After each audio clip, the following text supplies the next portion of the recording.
Welcome and welcome to a new episode of Gudiyastic. मैं हूं आपकी होस्ट डॉक्टर अनीला। आज के मेहमान का इंट्रोडक्शन करने से पहले एक छोटा सा शेर पढ़ूंगी। इनके सामने शेर पढ़ने की वैसे मेरी जिसारत तो नहीं है, ना ही मुझे हिम्मत करनी चाहिए, लेकिन पता नहीं क्यों बस मैंने कहा चलो कर ही लेते हैं। कुछ लोग आते हैं और गुजर जाते हैं, अल्लाह ना करे कि ये वैसे गुजरे, लेकिन गुजर जाते हैं। कुछ लोग आते हैं और याद रह जाते हैं।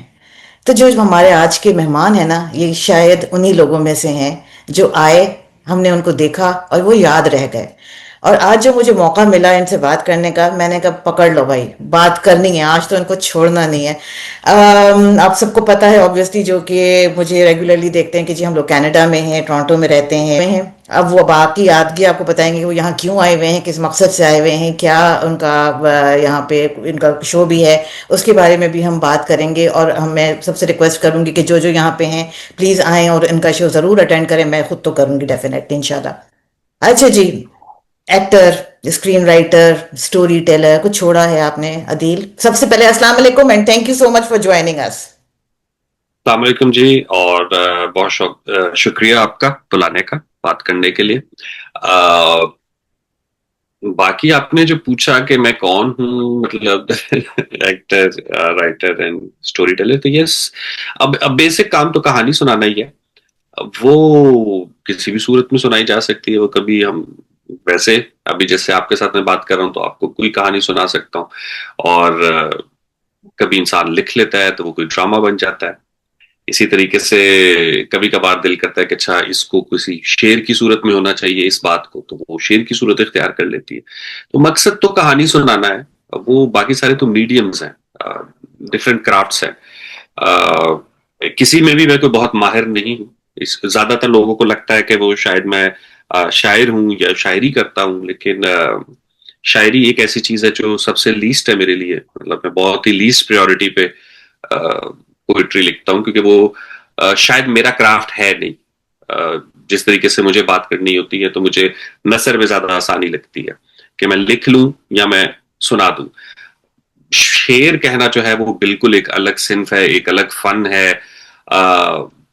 अनफॉर्चुनेटली हमारी इन्वायरमेंट ऐसी हुई हुई है रिसेंट कुछ टाइम से। वैसे तो खैर हर कोई यही कहता है कि पिछला दौर अच्छा था, लेकिन वैसे ही मुझे ऐसे फील होता जाती तौर पे कि हमारे यहाँ जबान के हवाले से थोड़ी सी दूरी है। वो चाहे अपनी हमारी कोई मादरी जुबान हो, उर्दू हो या इंग्लिश हो, कुछ भी, उसको जब आप डेप्थ में नहीं देख रहे होते तो आप अक्सर औकात बहुत सरफेस लेवल की चीजें एडमायर करने लग जाते हैं। तो उसमें कोई भी जब थोड़ी सी डिफरेंट चीज हमें नजर आती है, हम कहते हैं वाह ये कितनी जबरदस्त थी। तो मैं अपने आप को कोई उस तरह नहीं समझता कि कोई मैं बहुत अच्छा शेर पढ़ता हूँ या मेरा शायरी का टेस्ट बहुत आला है। मेरा भी एक आम कारी वाला टेस्ट है। जैसे किसी को रोमांटिक पोइट्री पसंद होती है, किसी को इनकलाबी पसंद होती है, किसी को सैटिस्टिक होती है, किसी को कंटेम्पररी होती है। तो इसी तरीके से मैं भी एक आम सा ही शख्स हूँ। लेकिन बस वो शायद लोगों को अच्छा लग गया है, उसकी वजह मुझे नहीं पता। मुझे लगता है कि और बहुत सारे लोग हैं, उनकी जुबान भी मेरे से बहुत अच्छी है, वो लिखते भी बहुत अच्छे हैं। बट अनफॉर्चुनेटली हमें हमें जो ज्यादा नजर आ रहा होता है, मैं अपने आप के बारे में तो ये नहीं कहना चाहता, लेकिन जनरली सोशल मीडिया का पर्सपेक्टिव जो है वो इस तरीके का है कि जो ज्यादा नजर आ रहा होता है वो मोस्टली कॉमन होता है, बहुत कॉमन ग्राउंड के ऊपर वो चीज होती है जो पॉपुलर हुई होती है। अक्सर औकात जो बहुत इंटरेस्टिंग वर्क होता है वो उतना पॉपुलर नहीं होता। बहरहाल अब तो खैर काफी हद तक डायनेमिक्स चेंज है। तो बस इतनी सी कहानी है। मुझे जहां दिल करता है, जिस तरीके से दिल करता है, अगर मेरे पास कोई बात हो तो वो मैं कह देता हूँ। अच्छा अदील, आपको जो मैंने नोटिस किया था हकीकतन, जो अगर मुझे हो सकता है कि वो आपका पहला ही काम हो, परिजात ड्रामा जो आपने किया था, अहमद नासाज, ठीक है, यही शायद आपके कैरेक्टर का नाम था। पर्सनली मुझे ये बताइए कि अ, अदील ने अहमद नासाज को क्या दिया, या फिर अहमद नासाज ने अदील को कुछ दिया? हम्म। अच्छा, एक तो वो मेरा पहला प्रोजेक्ट नहीं था। मैं उससे पहले सरमत का एक प्ले था जो ARY से चला था, आखिरी स्टेशन। स्टेशन। उसकी एक एपिसोड में मैं अपीयर हुआ था। और जिंदगी तमाशा जो सरमत की फिल्म थी उसमें भी अपीयर हुआ था। सो मैं साइड बाय साइड बहुत रेयरली एक्टिंग कर रहा था, उसका रेगुलरली नहीं करता था। डिजिटल के लिए स्केचेस लिखता था तो उसमें भी अक्सर औकात खुद एक्ट करता था, बट एक्टिंग भी उस तरीके से कोई फर्स्ट प्रायोरिटी नहीं थी। हमेशा से लिखना मुझे ज्यादा पसंद रहा है। परिजात का जब रोल आया था तो इसमें इसका जब मैंने कैरेक्टर पढ़ा, एक दो सीन्स ही इनिशियली आए थे मेरे पास, तो मुझे थोड़ा सा अच्छा भी लगा। साथ एक ब्रीफ मिला कि ये एक शायर का रोल है। तो शायर मैंने देखे बहुत है अपनी जिंदगी में, काफी ज्यादा मैं उठा बैठा हूँ शायरों में, अदीबों में, मौसीकारों में। तो फनकारों को मैं खुद अपने आप को अगर उस तरह ना भी कंसीडर करूं कि मैं अच्छा कोई बहुत टैलेंटेड आर्टिस्ट था, लेकिन जो मेरी सराउंडिंग थी वो काफी टैलेंटेड और कलरफुल कैरेक्टर लोगों की उसमें थी, भरी हुई थी उससे। सो एक तो मैंने शायर देखे थे, फिर मैंने थोड़ी शायरी पढ़ी हुई थी। और जिस जमाने में मैं रेडियो करता था तो वहां पे भी वो जो लेट नाइट एक पोइट्री का शो होता है जिसमें जो सारे नाकाम आशिक और रात को जागने वाले स्टूडेंट्स बैठ के सुन रहे होते हैं, तो अर्ली 2000 में मैंने वो भी किया हुआ था। तो बेसिकली तो मुझे थोड़ी सी शायरी किस तरह पढ़नी चाहिए उसकी एक आप कह सकते हैं थोड़ी बहुत तरबियत थी, ट्रेनिंग थी। कैरेक्टर जो था वो जब मैंने देखा तो मुझे मेरा ही एक और दोस्त था, और वो शायर था, तो वो बहुत रौनक लगाया करता था, लेकिन वो बहुत ही आ, ऐसे ब्रूटल ब्रूटली रूड भी था, बट वो क्यूट था और वो इंटरेस्टिंग था। तो वो ऐसा होता था कि आपको मतलब जब वो किसी और के साथ कुछ कर रहा होता था तो आपको अच्छा लगता था, लेकिन जब वो आपके साथ उसी तरीके से रिएक्ट करता था तो आपको थोड़ा अजीब लगता था। लेकिन वो कैरेक्टर बहुत कलरफुल था और बड़ा शायराना सा उसका मिजाज। तो जब मैंने ये कैरेक्टर पढ़ा था तो मैंने यही डिस्कस भी किया था उस वक्त के एसोसिएट से कि I have a person in my mind, कि वो किस तरह से बात करता था। तो वो अगर आप उसका पहला सीन भी देखें ना, जो ट्रेन से शुरू होता है, और वो क्योंकि वो लिखा भी इसी तरीके से गया था कि वो जो नासाज है वो उसको मोटिवेट कर रहा है, but not in a very generic, ये जनरल वे कि अच्छा यार तुम खुदकुशी ना करो, तुम्हारी जिंदगी है। मैं वो कहता है तुम मर जा, लेकिन थोड़ी देर बाद मर जा। अभी अभी मैं सो रहा हूँ, अभी मेरी नींद डिस्टर्ब होगी। सो अब ये जो वो वाली बात है ना कि वो लिखा भी हाशिम साहब ने बहुत बहुत अच्छा था। मैंने वही सीन पढ़ा, मैंने कहा yes I like to do that, ये मैं कर सकता हूँ, मैं आम जिंदगी में भी इस तरीके से बात कर सकता हूँ। सो मैंने तो उस कैरेक्टर को वही दिया जो मैंने देखा हुआ था, ऑब्जर्व किया हुआ था। और उस कैरेक्टर ने मुझे ये दिया कि मैं चूंकि काफी अरसे से सोशल मीडिया पे कंटेंट बना रहा था, और जो मेरा इमेज था वो ज्यादा क्योंकि मेरा कंटेंट सोशो पॉलिटिकल होता है, तो वो बहुत थोड़ा सा सोशो पॉलिटिकल साइड पे मेरा एक इमेज था। But this piece of fiction and particularly Parijat जो है वो इसका फेम इतना ह्यूज है, इतना ह्यूज है कि like when I travel, I even यहाँ कनाडा में लोग रिकॉग्नाइज करते हैं। और हमेशा उन्होंने किया है, कभी किसी ने टिम हॉर्टन पे पहचान लिया है, तो किसी ने सबवे में पहचान लिया है, किसी ने ऐसे ही, क्योंकि मैं रैंडमली फिर रहा होता हूँ, चलो डाउन टाउन की किसी ऊंची बिल्डिंग को खड़ा नीचे से देख रहा हूँ कि ये कितनी कितनी ऊंची बिल्डिंग है, उस पर किसी ने गुजरते हुए पहचान लिया है। सो उसका फेम बहुत है, उससे बहुत ज्यादा रिकग्निशन मिली है, जिसके लिए like I am just thankful to God के भाई मेरा मैंने तो कुछ उस हिसाब से कुछ बहुत एफर्ट नहीं किया ना। मतलब बाकी जिंदगी में ठीक है, मैं बहुत सारे काम के लिए मेहनत करता हूँ, बट ये कैरेक्टर मैंने पढ़ा, मुझे अच्छा लगा, वो लिखा हुआ भी अच्छा था, वो सीन्स अच्छे थे, द ड्रामा गॉट हिट। और उसमें एक मेरे साथ अब वो अटैच कर दी हुई ये चीज, क्योंकि मैं पहले भी शेर सुनाता था, शेर पढ़ता था। मतलब जो मेरी पर्सनल गैदरिंग्स होती हैं वहां पे जो मेरे जो दोस्त वगैरह होते थे वो एक टाइम पे आके रिक्वेस्ट करते थे कि अच्छा चलो कुछ अब आप भी सुनाए हमें, तो शेर वेर तो इस तरह चलते थे। वो चीज ऐसे अब ग्लोबली हो गई है कि अब कोई बंदा मुझे देखता है, वो मिलता है, तो उसको ये उसकी एक्सपेक्टेशन होती है कि मैं उसको कोई शेर सुनाऊंगा। मैं कहता यार इतने शेर नहीं है मेरे पास। लेकिन यस, वो कैरेक्टर उसने ये चीज दी है, ग्रेटफुल। अच्छा, मुझे ये लगता है कि आपका जो कैरेक्टर इंट्रोड्यूस हुआ था ना, वो उसकी टाइमिंग बहुत खूबसूरत थी। आई थिंक आपने एक पूरा शिफ्ट कर दिया एक ड्रामे की टेम्पो को, और उसकी एनर्जी बहुत ज्यादा बढ़ा दी थी आपके कैरेक्टर ने, which was very unexpected. Because हम एक सर्टन उसमें स्लो स्लो उस पे चल रहे थे, और आपने आके उसको चार चांद लगा दिए, to be very honest with you. मतलब मैं इससे ज्यादा क्या मैं कहूँ। लेकिन आई थिंक इसकी यही सक्सेस का राज मेरे ख्याल में यही था कि आपने उसकी एनर्जी के टेम्पो को तोड़ा है। Basically, and I think that was बड़ा स्मार्ट मूव था प्रोडक्शन की तरफ से भी, और डायरेक्टर की तरफ से, राइटर की तरफ से भी। और माशाल्लाह से आपने जो काम किया वो क्या। अहमद नासार से तो मैंने आपको नोटिस किया, लेकिन जो मैं आपकी फैन बनी हूं ना, वो आप बड़े हैरान होंगे कि मैं किस ड्रामे से आपकी फैन बनी हूँ। आप गैस कर सकते हैं? अ,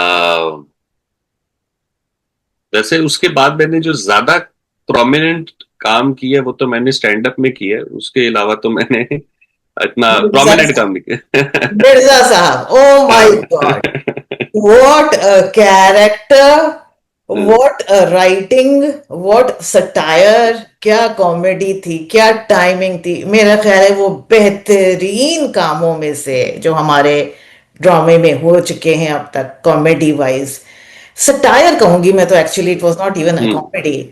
ब्यूटिफुल। वो क्यों इतना अप्रिशिएट नहीं हो सका अदील, जो कि इतना, मतलब आई थिंक क्लासिक काम है यार।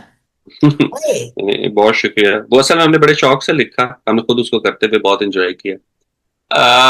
आई थिंक देखिए, एक वो उसकी भी बात है ना कि कौन सी चीज कहाँ पे प्ले हो रही है और किस तरीके से प्ले हो रही है। स्टैंड अप का जो ओवरऑल टीवी के ऊपर रेटिंग कहेंगे या उस तरीके से कहेंगे ना, तो वो इतनी नहीं आई, और वो शायद प्ले टीवी टीवी पे इतना सक्सेसफुल भी नहीं रहा, डिजिटल पे भी इट्स लाइक ओके। लेकिन जो इंस्टाग्राम, टिकटॉक, फेसबुक है ना, वो उसकी रील्स से भरा हुआ है हम्म। बहुत ज्यादा। और जो मिर्जा का पर्टिकुलरली जहां वो इनकलाबी हो जाता है और वो कॉमरेड बन जाता है, वो पार्ट बलूचिस्तान से लेके जीबी, कश्मीर, जहां जहां मैं गया हूं ना, तो जितने भी जो लेफ्ट के लोग हैं, जो मार्क्सिस्ट हैं, कॉमरेड्स हैं, तो वो, क्योंकि मैं लेफ्ट के उनके साथ बहुत अरसे से अटैच्ड हूँ, एंड आई वाज कंसीडर्ड कि मैं तो उनका एक तरह से रिप्रेजेंटेटिव हूँ, मैं लेफ्ट की आइडियोलॉजी डिजिटल में रिप्रेजेंट करता हूँ। हम्म। बट जब वो मैंने उन्हीं के ऊपर सैटायर किया, दे लव्ड इट। कुछ को मसला भी हुआ, बट मोस्टली जो वो मिला, दे लव्ड इट। तो उसको प्यार बहुत मिला है मिर्जा के कैरेक्टर को। इंडस्ट्री में से बहुत सारे लोगों ने अप्रिशिएट किया कि वो बहुत अच्छा लिखा हुआ था, बट अगेन वो बात है कि वो चीज उस तरीके से टेलीविजन पे मासेस ने नहीं देखी, जिसकी वजह एक तो ये कि इट वाज नॉट, हमारे जो तीन बड़े चैनल्स हैं वो उनमें से एक उस पर नहीं था, it was on a very new channel, green के ऊपर आया था। हम्म। सो या, बट उसकी रील्स वगैरह बहुत चली। और हम्म। वो हमने वो बहुत इसलिए भी इंजॉय किया था क्योंकि ये जब मिर्जा का कैरेक्टर था, तो ये जब हमने कंसीव किया था, तो उसी वक्त ही जो काशिफ भाई इसको डायरेक्ट कर रहे थे, तो हमने काशिफ साहब से कहा था कि जो को राइटर थे अवैस मेरे साथ, अवैस ने बेसिकली काशिफ भाई को कहा था कि ये आप अदील से करवाएं प्लीज, मतलब हमारी ये रिक्वेस्ट है कि ये अदील ही करेगा। सो काशिफ भाई ने कहा अच्छा ठीक है, अब तुम लोग खुद से कास्टिंग भी करके आ गए हो कि खुद ही लिखोगे और खुद ही करोगे, तो ठीक है, आई डोंट से एनीथिंग। फिर हमने उसको एंजॉय किया, तो वो तमकीन, चूंकि मेरी वैसे भी दोस्त है हमारी, उसकी डिजिटल प्रेजेंस है, एक सर्टन उसका कैरेक्टर है जो लोग ऑलरेडी बहुत पसंद करते हैं। सो हमने फिर एक्सपेरिमेंट किए, हमने कहा हम फिर एंजॉय करते हैं, अब हमारे पास एक कैरेक्टर है। और ये थोड़ा सा ना, उस वक्त अगर मैं कहूँ तो जैसे नासाज का जो कैरेक्टर था वो एक बहुत सीरियस और एक शायर और एक संजीदा शायरी, जिसके लिए मोहब्बत का भी कोई खास हायर मीनिंग है, हर चीज का, हर बात का। ये उसका बिल्कुल ऑपोजिट कैरेक्टर था। हम्म। ये भी एक शायर है, बट ये वो आज वाला प्रेजेंट डे शायर है जो हम्म। टिकटॉक शिकटॉक पे हिट हुआ है, हम्म। जिसने चादर वादर ली दी है, हुलिया वुलिया बनाया हुआ है, डेप्थ नहीं है कोई। हम्म। ठीक है। हम्म। सो लेकिन उसकी लाइफ इंटरेस्टिंग है ना, कि हम्म। उसको तो एक प्यार है, उसको अगेन हर कैरेक्टर का एक प्यार है, तो उसका भी एक प्यार है, एक लड़की है उसको नहीं भाव देती। हम्म। तो वो वी वर रियली सरप्राइज, कुछ एक हमारी जब हम लिख रहे थे ना, तो हम तो खैर खुद एंजॉय कर रहे थे, तो हमारी एक्सपेक्टेशन थी कि ये क्लिक करेगा, बट कई जगहों पे, कई एपिसोड्स में लोगों के जब कमेंट्स आते थे, तो वो जो मेन लीड लव स्टोरी थी दानियाल की और जारा की, हम्म। उससे ज्यादा लोग मिर्जा की लव स्टोरी में इंटरेस्टेड हो गए थे कि इसको मिलेगी कि नहीं मिलेगी। सो ये भी हमारे लिए एक फन पार्ट था। अब ये देखिए, ये ऑडियंस की है ना कि समटाइम्स ऑडियंस को हालांकि वो मेन स्टोरी थी, उस पर हम ज्यादा मेहनत कर रहे थे, उनके ज्यादा सीन्स थे। वो मेन प्लॉट तो कहानी का दानियाल और जारा ही थे।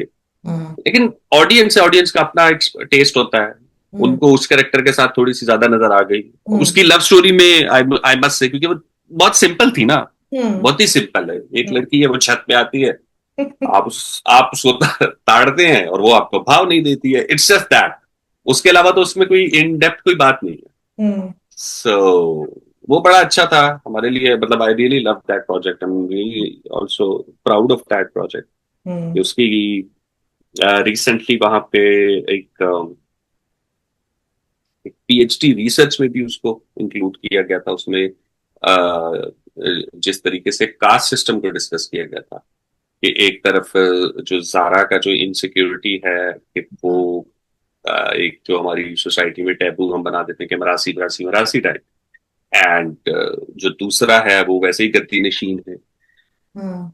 तो उस चीज को हमने बहुत सेटल तरीके से डिस्कस किया था उस प्ले में। वही सैटायर के अंदर, कॉमेडी के अंदर हल्की फुल्की बात होती रहती थी। तो हम्म। वो चीज किसी ने पीएचडी में अपने इंक्लूड की, और वो एक नोटेबल बड़ी प्रेस्टिजियस प्लेटफॉर्म से पब्लिश भी हुआ आर्टिकल। तो हमारे लिए वो चीज ज्यादा इंटरेस्टिंग है कि ओके, हम्म। वो बहुत सारे, आपने जैसे कहा कि आपको अच्छा लगा, तो बहुत सारे लोग जो खुद कंटेंट क्रिएट कर रहे हैं, पीएचडीज कर रहे हैं, लिखना चाह रहे हैं। इवन हमें जो एज राइटर मेरे लिए हम्म। बहुत सारी ओपनिंग्स हुई थी after stand up, like almost people sitting in every channel वो एज एन एक्टर जानते थे मुझे। सो उनको भी स्टैंड अप से ही पता चला कि यार एक्ट भी करता है और लिखता भी है। तो असल में जब वो नीचे नाम उन्होंने देखा कि अच्छा ये को राइटर है, तो ये तो लिखता है, इसको तो ये तो उसके बाद फिर मुझे ऑब्वियसली फिर राइटिंग का काम मिलना भी स्टार्ट हुआ। हम्म। तो वो हर कैरेक्टर की, हर प्रोजेक्ट की ना अपनी अपनी फाइंडिंग्स है, अपनी अपनी सक्सेस है। हम्म।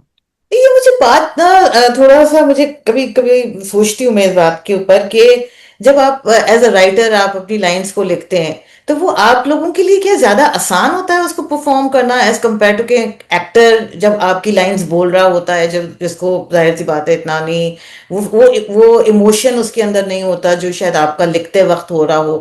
तो आपको ज्यादा आसानी होती होगी ना एक्ट आउट करने में अपनी लाइंस को खुद। आई थिंक वो तो ऑब्वियसली, क्योंकि मुझे पूरे के पूरे सीन का इमोशन पता है ना, मतलब हम्म। मैंने तो लिखा है। तो अगर मैंने लिखा है या मैं किसी के साथ मिलके लिखा है, तो मुझे उस सीन का पता है कि ये बात कैसे कहनी है। एक तो पहली तो ये चीज है एज राइटर। हम्म। लेकिन जब एक एक्टर के पास भी जाती है, और अगर अच्छा स्क्रिप्ट होगा, तो अच्छे स्क्रिप्ट की निशानी ही ये होगी कि उसमें डायलॉग के साथ साथ जो इमोशन है कि ये बात कहनी किस तरह है, वो भी मेंशन होगा। मतलब at least I do mention in my scripts कि भाई इस, बेशक ये बात सख्त है जो अगर कोई कैरेक्टर कह रहा है, लेकिन इसको कहना सॉफ्ट तरीके से, इस पे चीखना नहीं है, या इस पे लाउड एक्सप्रेशन नहीं चाहिए। हम्म। इतनी तो हम लिख के दे देते हैं। बट फिर ये भी होता है ना कि हर एक्टर जब स्क्रिप्ट को पढ़ता है, तो वो उसको अपने हिसाब से, जो उसके जहन में कैरेक्टर होता है, वो एक अज्यूम करता है कि ये कैसे बात करेगा। हम्म।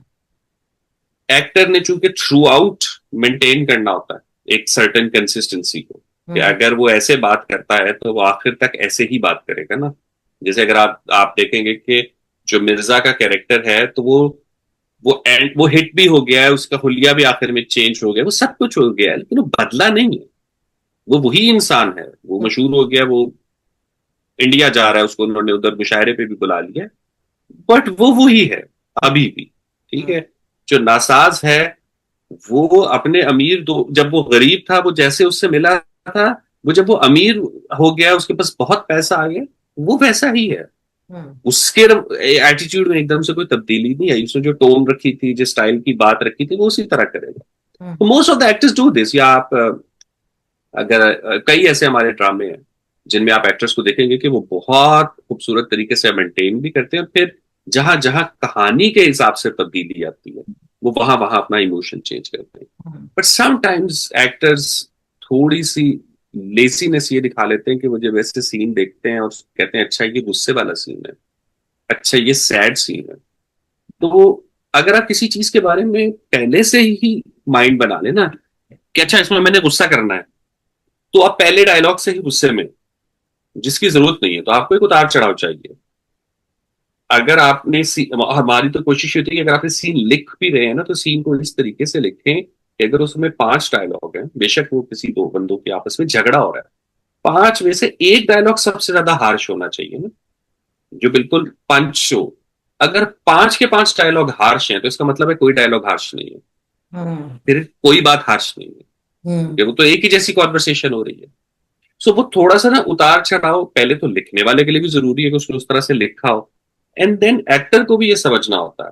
लाइक अब मैं खुद अक्सर, क्योंकि मैं पढ़ाता भी हूँ, तो मैं एग्जाम्पल्स दिखाना, अब मैं अपने टेलीविजन से खुद एग्जाम्पल्स निकाल के दिखाता हूँ कि देखें ये सजल ने एक सीन किया है, अब इसमें सजल अगली कैरेक्टर को धमकी दे रही है, लेकिन वो कितने सॉफ्ट तरीके से दे रही है, वो कितनी सेटल होके दे रही है, उसका चेहरा कितना रिलैक्स है। सो उसकी पूरी जो पर्सनैलिटी है वो बता रही है कि अगर आप एम्पावर्ड हो गए हो, तो जरूरी नहीं है कि आप ऐसे किसी पे चढ़ के बात करो। वो आपके अगर अंदर आई हुई है, तो आप बहुत धीमे आराम से अगले को ऐसे शट डाउन कर सकते हो, तो उसके ऊपर अपनी जो इन्फ्लुएंस है वो कर सकते हो, या अपना इवन आर्ग्यूमेंट प्रेजेंट कर सकते हो। सो कुछ एक्टर्स जो इस तरह करते हैं वो बहुत अच्छा परफॉर्म कर रहे हैं पाकिस्तान में। कुछ जगहों पे लेजीनेस है, कुछ जगहों पे ऑफ कोर्स राइटिंग में लेजीनेस है। तो ये चीज तो है। हम्म। तो अदिल, हमारा क्या आप समझते हैं कि एज अ कॉम हम उस चीज को एक्टिंग समझते हैं जब आप एक, जैसे अभी आपने मिसाल दी कि एक लाइट फॉर्म में जाके आपने इस तरह से कर दिया और वो हो गया, रिव्यू क्या आएगा? एक्टिंग ही नहीं की, ये क्या हम्म। था? ये तो हम्म। एक्टिंग ही नहीं थी भाई, ये तो इसने हम्म। तो ऐसे आके बोल के चली गई, ना एक्सप्रेशन था मुंह के ऊपर, ना वो पावर था, ना गुस्सा था, ना आंखों में वो चीज थी, ना बॉडी लैंग्वेज में थी। ये तो बिल्कुल एक्टिंग करना भूल गई है। तो हमारा माइंडसेट तो ये है कि जितना जोर से चीखोगे उतना सच बोलोगे, लोगों को सच लगेगा। तो इजंट इट ट्रू, लाइक हम ऐसे ही हैं क्या? एक तो देखें, पाकिस्तान में काफी सारे लोग इस पर रिव्यूज करते हैं ड्रामास के ऊपर। उनमें से किसी की भी ओपिनियन को मेरी नजर में, चाहे वो मेरी तारीफ भी कर रहा है, क्योंकि मेरी बहुत दफा तारीफ भी हुई है, बट वो मेरे लिए ना एक रिव्यू ही है कि मुझे कैसा लगा। वो ऐसा नहीं है कि उसमें वो कोई बहुत टेक्निकली साउंड बातें कर रहे हैं, ठीक है। क्योंकि अगर आपने किसी की एक्टिंग को जज करना है, आपने किसी की कहानी को जज करना है, आपने किसी प्ले के ओवरऑल प्लॉट को जज करना है, तो आपको बहुत सारी चीजें पता होनी चाहिए। क्रिटिक ऐसे ही नहीं बन जाता बंदा, तो क्रिटिक वो क्रिटिक नहीं होती। वो ऐसे ही होता है कि मैंने आज एक क्रिकेट का मैच देखा, आपने मुझसे पूछा how did you find it, मैंने कहा बकवास था। ठीक है। सो ज्यादातर जो हमारे रिव्यूज है ना, वो लोगों की एक पर्सनल एक्सपीरियंस के ऊपर है। और फिर अगर आप यूट्यूब के लिए रिव्यूज करते हैं, आपने 5 ड्रामे देखने हैं, आप 2x की स्पीड के ऊपर ड्रामा लगाते हैं, आप जल्दी जल्दी मेन पॉइंट्स बनाते हैं, या फिर किसी ने तो रिसर्चर रखे होते हैं, वो उनको पॉइंट्स बता देते हैं कि ये हुआ था, आपने इसके ऊपर बात करनी है। That's not the review. देखिए, सो वो तो मुझे फर्क ही नहीं पड़ता, वो चाहे मेरी तारीफ हो रही हो, मेरी या किसी की भी, मुझे लगता है पाकिस्तान में कोई इतना वो फर्क नहीं पड़ता। जो आपकी बात थी, हमें एज नेशन ये बता दिया गया है कि जब तक आपने लाउड नहीं होना, ठीक है, तब तक आपका मसला रियल नहीं है। अब यही देखें ना, कितनी स्टूपिड बात है। हमें पता है ना कि हमारी जो आम जिंदगी है उसमें कई लोग होते हैं वो इंट्रोवर्ट होते हैं, कई लोग होते हैं वो शाय होते हैं, हम्म। कई लोग होते हैं वो बहुत धीमे होते हैं। हम्म। तो अगर आपका कैरेक्टर धीमा है, या अगर आपका कैरेक्टर बहुत मिच्योर है, इसकी मैं आपको जैसे कई एग्जांपल्स दे सकता हूँ। आप गॉड फादर देख लें, तो हम्म। उसमें कहा उस तरीके से कोई बहुत लाउड एक्टिंग हो रही है। अच्छा, आप एक बहुत फेमस इंडियन फिल्म है गैंग्स ऑफ वसेपुर, उसके सबसे बड़े विलन को देख लें, वो बहुत सॉफ्ट है। फिर एक सीजन बहुत हिट हुआ मिर्जापुर, जिसका जिसके विलन है पंकज त्रिपाठी साहब, कालीन भैया, तो वो भी बात नहीं करते। अच्छा, हमारी एक बहुत लेजेंडरी फिल्म थी मौला जट, तो हम्म। मौला जट के अंदर जो मुस्तफा कुरैशी साहब थे, जो उस फिल्म के मेन कैरेक्टर थे, हम्म। वो बहुत धीमे थे, हम्म। वो तो लाउड नहीं थे। एक्सप्रेशन उनका उतने ही धीमे में उतना ही इम्पैक्टफुल था। हम्म। सो ये कैरेक्टर का काम होता है कि जब एक चीज को पिक करता है कि, और आप इसको आम जिंदगी में भी देखें, जैसे मिसाल के तौर पे अगर आपको आम जिंदगी में किसी शख्स की कोई बात बुरी लगी है और आपको उस पर रोना आ गया है, ठीक हम्म। है, हम्म। तो एज ह्यूमन आपकी जो बॉडी का जो मैकेनिज्म है ना, उसकी पहली कोशिश होगी कि आप ना रो, वो आपको रोकेगी, क्योंकि आपको तो ऑलरेडी वो शख्स बुरा लग गया है, उसकी बात बुरी लग गई है। आप क्यों उसके सामने रो के ये साबित करना चाहोगे कि हाँ अब मैं वनरेबल पूरी तरह हो गई हूं या हो गया हूं? आप तो उस इमोशन को कंट्रोल करोगे। You are right. ये नेचुरली जो होता है, रोते आप किसी अपने बहुत बंदे के साथ एक कंफर्ट लेवल में जाते हो या उस मोमेंट से निकल के करते हैं। लेकिन वही वाली बात ना कि जब हमने सीन को ऐसे शुरू से, अभी सीन नहीं पढ़ा, कॉन्वर्सेशन का फ्लो नहीं बनाया और मैंने ऐसे सीन पढ़ के कहा अच्छा इसमें सैड होना है, ठीक है, तो अब मैं जितना सैड होऊंगा, मुझे लेट्स से मैं शुरू से ही सैड हो गया हूं, तो अब मैं क्या करूं? मतलब 4 मिनट का सीन है, 15 सेकंड गुजर गए हैं, फिर 25 सेकंड गुजर गए हैं, तो मैं फिर इवेंचुअली उसको इंक्रीज ही करूंगा ना।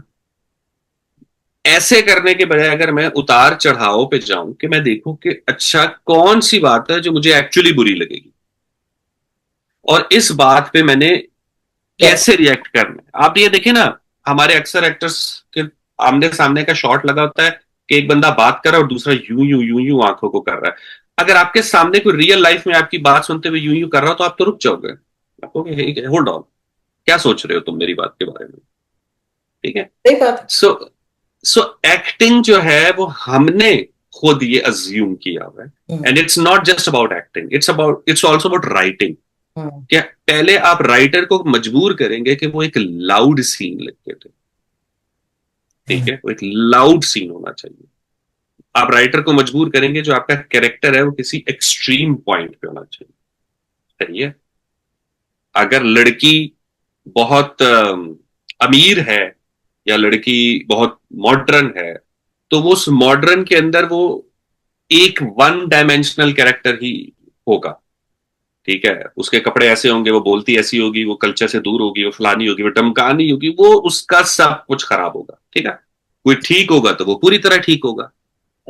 अब जो आपके प्रोटैगनिस्ट होते हैं ना, हीरो और हीरोइन, आपने उनकी जर्नी की कहानी देखनी होती है। हम्म। और हर इंसान अपनी जिंदगी में कहीं ना कहीं गलत होता है, मिस्टेक करता है, हम्म। उससे सीखता है और फिर आगे बढ़ता है। हमारे ड्रामास में यही नहीं होता। हम्म। आप हम प्लॉट लाइन देखेंगे ना, तो प्लॉट लाइन तो पहले दिन से डिसाइडेड होती है कि यार ये लड़की है और ये लड़का है और ये बीच में कॉन्फ्लिक्ट है, तो अब देखना यही है 26 किस्तों में कि ये उसको मिलती है कि नहीं मिलती। इससे ज्यादा कुछ नहीं हो रहा होता, ठीक है। सो प्लॉट नहीं होता, उसमें कोई उतार चढ़ाव नहीं होता, तो एक्टर क्या करे? एक्टर ने तो स्क्रीन पे आना है ना, हम्म। उसने अब कुछ तो करना है, तो उसको ये नजर आता है कि अच्छा मैं जितना लाउड होता हूं, मैं जितना आ, अगर हमारा मर्द कैरेक्टर है तो वो जितना माचो हो जाएगा, वो जितना यूं यूं करके बात करेगा, अगर लड़की है वो जितनी ज्यादा ऐसे मजलूम होती जाएगी, उसके साथ लोगों की सिंपैथी जुड़ती जाएगी। If the girl is empowered, if the girl is strongly opinionated, आपकी ऑडियंस उसको लाइक ही नहीं कर रही होती, वो कहती है यार इस लड़की को क्या मसला आई थिंक अभी भी है। ऐसा है। आई थिंक अभी तो मुझे जो बहुत मेजर शिफ्ट नजर आ रहा है हमारे ड्रामों के अंदर, जो कि आई डोंट नो कि सही है या नहीं है। आई don't no, I I have my reservations about it. लेकिन हम एम्पावरमेंट में और बदतमीजी में कोई लाइन ड्रॉ नहीं कर पा रहे हैं। मुझे समझ नहीं आ रही कि ये हम एम्पावरमेंट दिखा रहे हैं या हम बदतमीजी दिखा रहे हैं। नहीं, उसमें देखें एक तो सिंपल सी बात है ना कि हमारी सम हाउ सोसाइटी में बदतमीजी की लाइन हमने कहाँ लगाई हुई है, हमें ये भी तो नहीं पता ना। हाँ। हम किसी भी चीज को क्या दें, मतलब अब किसी के लिए वॉल्यूम ऊंचा करना बदतमीजी है कि या तुमने ऊंची आवाज में बात की, ये बदतमीजी है। किसी के लिए गाली बदतमीजी है, किसी के लिए कुछ बदतमीजी है, हाँ। ठीक है। किसी के लिए सवाल करना ही बदतमीजी है कि तुमने मुझसे सवाल कैसे किया, तुम हो कौन? तो हम, एक तो बहुत सारी हमारी जो सोसाइटी है वो लेयर्ड है, उसकी एक सर्टन ओपिनियन है, एक ओपिनियन नहीं है। उसके बाद फिर ये होता है कि जब आप, वही वाली बात है कि जब आप एक्टर को भेजते हो और आप कहते हो कि यार इसमें ना हमने थोड़ा सा कैरेक्टर चेंज किया, so you are talking about yourself, तो वो भी इस तरह से अज्यूम कर लेता है कि अच्छा फिर अगर मैंने अपनी, कोई अगर अपने हक की बात करता है तो वो चीख के ही करता है। हम्म। वो भी जरूरी नहीं है, नहीं। ठीक है। आप रिलेशनशिप के डायनेमिक्स पे डिपेंड करता है ना, कि आपने कैसे कैसे बात करनी। जैसे हम जब स्टैंड अप में जारा के उसके नाना के साथ आर्ग्यूमेंट्स हैं बहुत सारी जगहों पे, तो वो स्ट्रेट फॉरवर्ड बात कर रही है, ठीक है? कहीं कहीं वो लाउड हो गई, हमें भी फील होता था एज राइटर के बहुत लाउड हो गई। इतना लाउड होने की जरूरत नहीं थी, थोड़ा सा नीचे सॉफ्ट हुआ जा सकता था। बट सम हाउ लोग ये क्यों भूल जाते हैं कि जब आप एक ऐसी लड़की को दिखा रहे हैं जो एक एक सिंगल मॉम चाइल्ड है, जो हमेशा अकेली रही है, हम्म। जिसके बाप फ्रॉड करके भागा हुआ है, जिसकी माँ ने उसको सारी जिंदगी कहानियां सुनाई है और उसको भी पता है कि उसकी माँ झूठ बोलती है, उसकी माँ मर गई है, और उसकी माँ के वो रिश्तेदार जो कभी जिंदगी में उसके सामने नहीं आए, वो अचानक से आ गए। अब दो चाय के कप पिलाने से, एक दिन अच्छा खाना बनाने से, उसके लिए बिस्तर तकिया लगाने से चीजें सेटल्ड नहीं हो जाती। नहीं हो जाएंगी, सही। अग्रेड। ठीक है, तो ठीक। थोड़ा टाइम लगेगा ना, कैरेक्टर टू कैरेक्टर, अगर आपको लग रहा है। इसीलिए हमने उसको जब एक सर्टेन टाइम के बाद उसकी रियलाइजेशन दिखा दी ना, जारा की हमने रियलाइजेशन दिखा दी कि भाई अगर ऐसे हुआ था तो फिर ऐसे भी हुआ, और उसको समझ आ गई, बट उसकी सेल्फ नहीं चेंज हुई, वो एंड तक वैसी ही रही। सो जब हम कैरेक्टर लिखेंगे, चाहे हमने एम्पावर्ड लिखना है, तो वो एम्पावर्ड की भी कोई तो स्ट्रगल होगी ना, उसकी कोई कहानी होगी, उसकी कोई रीजन होगी। तो जो आदमी स्ट्रगल करके आ रहा होता है उसको लाउड होने की जरूरत नहीं होती, वो अपने माथे पे नहीं लिखता कि मैं एम्पावर्ड हूं। जो स्ट्रगल करके आ रहा होता है उसे पता होता है। सो हम्म। ये वो बेसिक चीजें हैं कि अगर एक्टर को हमारे एक्टर का एक्सपोजर कितना है, ये एक हमारा क्वेश्चन होना चाहिए। जो डायरेक्टर है सेट के ऊपर, उसका बेसिकली तो काम एक मूवमेंट क्रिएट करना है ना। तो जरूरी नहीं है कि सब कुछ राइटर दे देगा, ये सब आप बहुत अच्छे एक्टर होंगे, आपने बहुत अच्छी एक्टिंग की होगी, लेकिन आप अपनी एक्टिंग देख तो नहीं रहे ना, वो देख तो स्क्रीन पे डायरेक्टर रहा है। सो अगर डायरेक्टर कहेगा कि हाँ मुझे यही चाहिए और इतना चाहिए, या इसको हम्म। कम करो या इसको ज्यादा करो। Hmm. I tell you something on the, मतलब माय ओन पर्सनल एक्सपीरियंस, जैसे मैंने सैफी के साथ बहुत, सबसे ज्यादा प्रोजेक्ट्स मैंने सैफी के साथ किए। कई सीन्स ऐसे होते थे, हम सोचते थे कि यार ये जुड़ेंगे कैसे, वो इतने बुरे शूट हुए हैं कि हम, एंड बाय बुरे means is the performance, it's not के वो प्रोडक्शन वाइज बुरे थे, ठीक है। हमें लग रहा है कि हम परेशान है, ये जुड़ेंगे कैसी, बट वो सैफी हसन है, उसको पता है कि उसका काम क्या है। So he somehow I don't know, मैं वहां पे देख रहा होता था उनको, he manages to get the best one, कि भाई अच्छा ये सीन ठीक है, तो ऐसे जोड़ लो, ऐसे कर लो, इस एक्टर का ये शॉट ले लो, and not afraid to take risk also, कि वो थोड़ा सा फिरते फिरते भी है। मैंने तो खैर उनके साथ काफी ज्यादा काम किया है, रियली लव्ड उसकी, उनकी टीम उनके साथ अच्छी है। सो अगर एक एक्टर का अपना, एक डायरेक्टर का अपना एक्सपोजर है, एक्टर का भी, डायरेक्टर का भी और राइटर का भी, और एक्सपोजर के साथ थोड़ी सी अंडरस्टैंडिंग ऑफ इमोशन है, कि भाई डिफरेंट लोग डिफरेंट तरीके से बिहेव करते हैं, not everyone cries, not everyone shouts, not everyone कि मैं बस अपने आप को बंद कर लूं, बस मैं गिर जाऊं। और अगर किसी पे प्यार आ रहा है, रोमांस आ रहा है, वो भी कोई मूवमेंट बनना चाहिए ना। हमारा क्या होता है, दो लोग, आप लव सीन देख लें, अब ये सब बैठ के हमारे साथ जितने भी हमारे इवन एक्टर्स हैं, प्रोड्यूसर्स हैं, सबकी यही कॉन्वर्सेशन हो रही होती है कि अगर हमने लव सीन लिखना है तो टोटल हमारा लव सीन ही होता है, दो बंदे बैठ के सोफे पे प्यार के बारे में बात कर रहे हैं। एक कह रहा है कि मोहब्बत ये नहीं होती, मोहब्बत ये होती है, और दूसरा कह रहा है नहीं मैं तुम्हें बताता हूँ मोहब्बत ये नहीं होती। ये इस तरह किसको प्यार होता है मोहब्बत के बारे में बातें करने से? ऐसे तो नहीं होता, मूवमेंट्स होते हैं ना, आपको कोई कहीं मिलता है, आप कहीं कोई कनेक्शन बनता है, कुछ कंफर्ट डेवलप होता है, तो एक लव स्टोरी की भी तो स्टेजेस होनी चाहिए ना।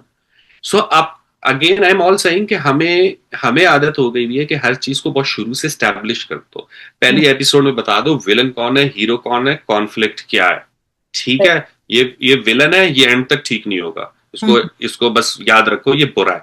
उसके बुरा होने की रीजन क्या है, हम्म। उसकी बैक स्टोरी क्या है, वो आपको नहीं मिलेगी।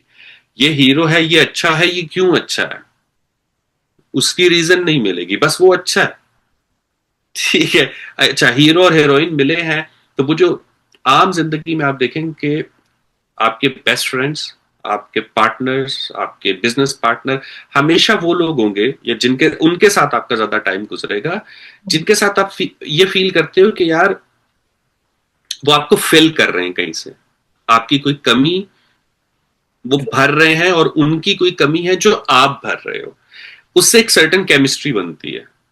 तो अगर दो कैरेक्टर्स ऑन स्क्रीन जो चीज डिपिक्ट करना चाह रहे हैं वो क्रिएट नहीं करते या डायरेक्टर क्रिएट नहीं करता, तो ऑडियंस एक्सपीरियंस ही नहीं करेगी। परिजात में, अब मैं बल्कि अब आपने बात की है तो मैं आपको एक बात बताता हूं कि हमने ना पहले ही दिन स्टेशन के सारे सीन शूट किए थे। हम्म। तो स्टेशन के जितने सीन थे, जैसे मिसाल के तौर पर मैं उसे मिला हूं, वो भी उधर ही उसी दिन शूट हुआ है, और 2 घंटे बाद मैं वो सीन शूट कर रहा हूं कि भाई अच्छा खुदाफिज मैं यहां से जा रहा हूं, जो 4 किस्तों बाद आना है। तो मैं हम गोलरा का स्टेशन था, बहुत खूबसूरत, इट वाज ब्यूटीफुल। तो मैं वहां बस फिर रहा हूँ, चक्कर लगा रहा हूँ, कभी एक सीन हो रहा है, कभी दूसरा हो रहा है, कभी तीसरा हो रहा है, अहमद के शॉट हो रहे हैं, कटअवेज बन रहे हैं, ट्रेनें आ रही हैं, और ये सारा कुछ हो रहा है। और इसके दरमियान में हमने एक वो सीन करना था कि मैं अहमद को छोड़ के, परिजात को नासाज छोड़ के जा रहा है। तो मेरा शॉट था, क्योंकि उसके लिए ट्रेन रुकी हुई थी, हमें टाइम नोट किया हुआ था कि ट्रेन आएगी, फिर ट्रेन रुकी, फिर मैं उस पर चढ़ा, फिर ट्रेन चली, फिर मैं आगे जाके उतर गया।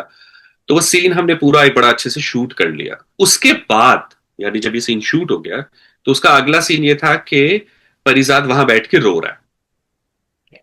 ठीक है।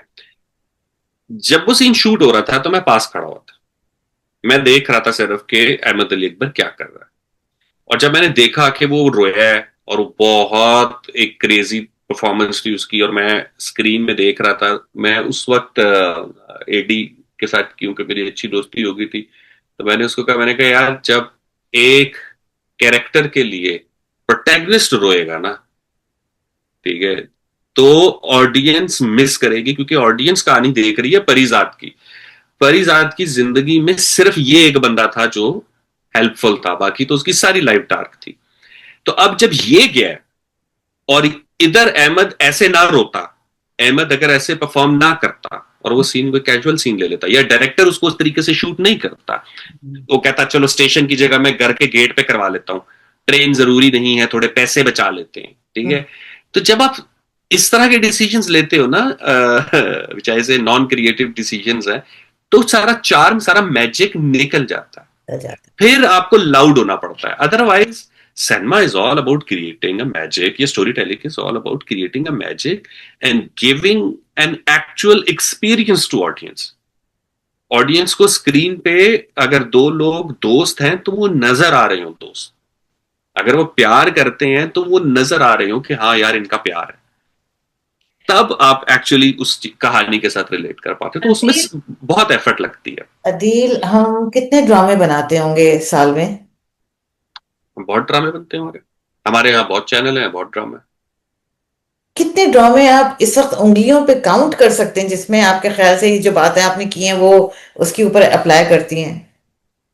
अगेन ना देखें, ऑब्वियसली कहीं पे टाइम नहीं होगा, कहीं पे प्रोडक्शन नहीं होगी, कहीं पे टीम इतनी क्रिएटिव नहीं होगी, दैट्स फाइन। जो वॉल्यूम है ना, वो हमेशा इसी तरीके से निकलता है। बॉलीवुड में साल की 10,000 फिल्में बनती हैं, सारी अच्छी नहीं होती। हॉलीवुड में भी बहुत सारी फिल्में बनती हैं, वो सारी अच्छी नहीं होती। बेशक। तो सारे ड्रामाज अच्छे नहीं होंगे, ठीक नहीं है। हुआ। ठीक है। बट जो सक्सेस का स्टैंडर्ड होगा ना, मैं कह रहा हूं आपने 50 ड्रामे बनाए वो अच्छे नहीं थे, लेकिन जो 5 आपके टॉप है, जिनको आप द मोस्ट एक्सपेंसिव ड्रामास भी कहते हो, जिसमें आप अपनी सबसे इंपॉर्टेंट लीड कास्ट भी लेते हो, क्या वो प्लेस इस स्केल को मीट करते हैं कि नहीं? नहीं। ठीक है। अनफॉर्चुनेटली नहीं। सो सो हाँ, तो तो मैं तो 50-100 की बात ही नहीं कर रहा ना, मैं तो उन 4-5 की बात कर वो रहा हूँ कि 5 भी नहीं कर रहे ना, अनफॉर्चुनेटली। अधिक यही तो मैं कह रही हूँ कि वो 5 भी नहीं कर रहे। अगर आप उंगलियों पे, मैंने गिनने की बात क्यों की, उंगलियां तो 5 ही है ना, जब हम्म। मिला ले तो 10 है। नहीं गिन का है, नहीं गिन पाएंगे आप। हाँ, तो बस उसमें मुझे फिर अगेन वही वाली बात है, कहीं ना कहीं कमी रहती है, कहीं पे राइटर से कमी रह जाएगी, कहीं पे प्रोडक्शन की वजह से आप रॉन्ग डिसीजंस लोगे, चार्म खत्म करोगे, कहीं पे एक्टर वो चीज डिलीवर नहीं कर पाएगा। तो वो सारी चीज अगर मिला के अच्छी नहीं बनी तो नहीं बनी। कहाँ जाएंगे ऐसे नहीं, ऐसे? हम इवॉल्व कर रहे हैं। मुझे I am very happy with things के जैसे जंजीरें ड्रामा जब आया तो मैं उसको देख रहा था। मुझे शुरू में इंटरेस्ट नहीं था, लेकिन I started watching it and I started liking it, कि मुझे अच्छा लगा। मुझे उसमें जो, हालांकि बहुत ही, it's not the my type of story, मतलब इट्स नॉट माई स्टाइल। मैं ऐसी कन्वेंशनल स्टोरीज, मुझे पता है इसका एंड क्या होगा, मतलब पहले से मुझे अगर पता है कि इसका एंड क्या होगा तो I don't watch it, but उसके मोमेंट्स बहुत अच्छे थे उसमें। सचल के, सहर हाशमी के, दानियाल जफर के, अली रजा के, सबको ही ऑलमोस्ट मैं जानता हूँ। सो वो बहुत ही, मुझे, मैं उन मूवमेंट्स को देख रहा था।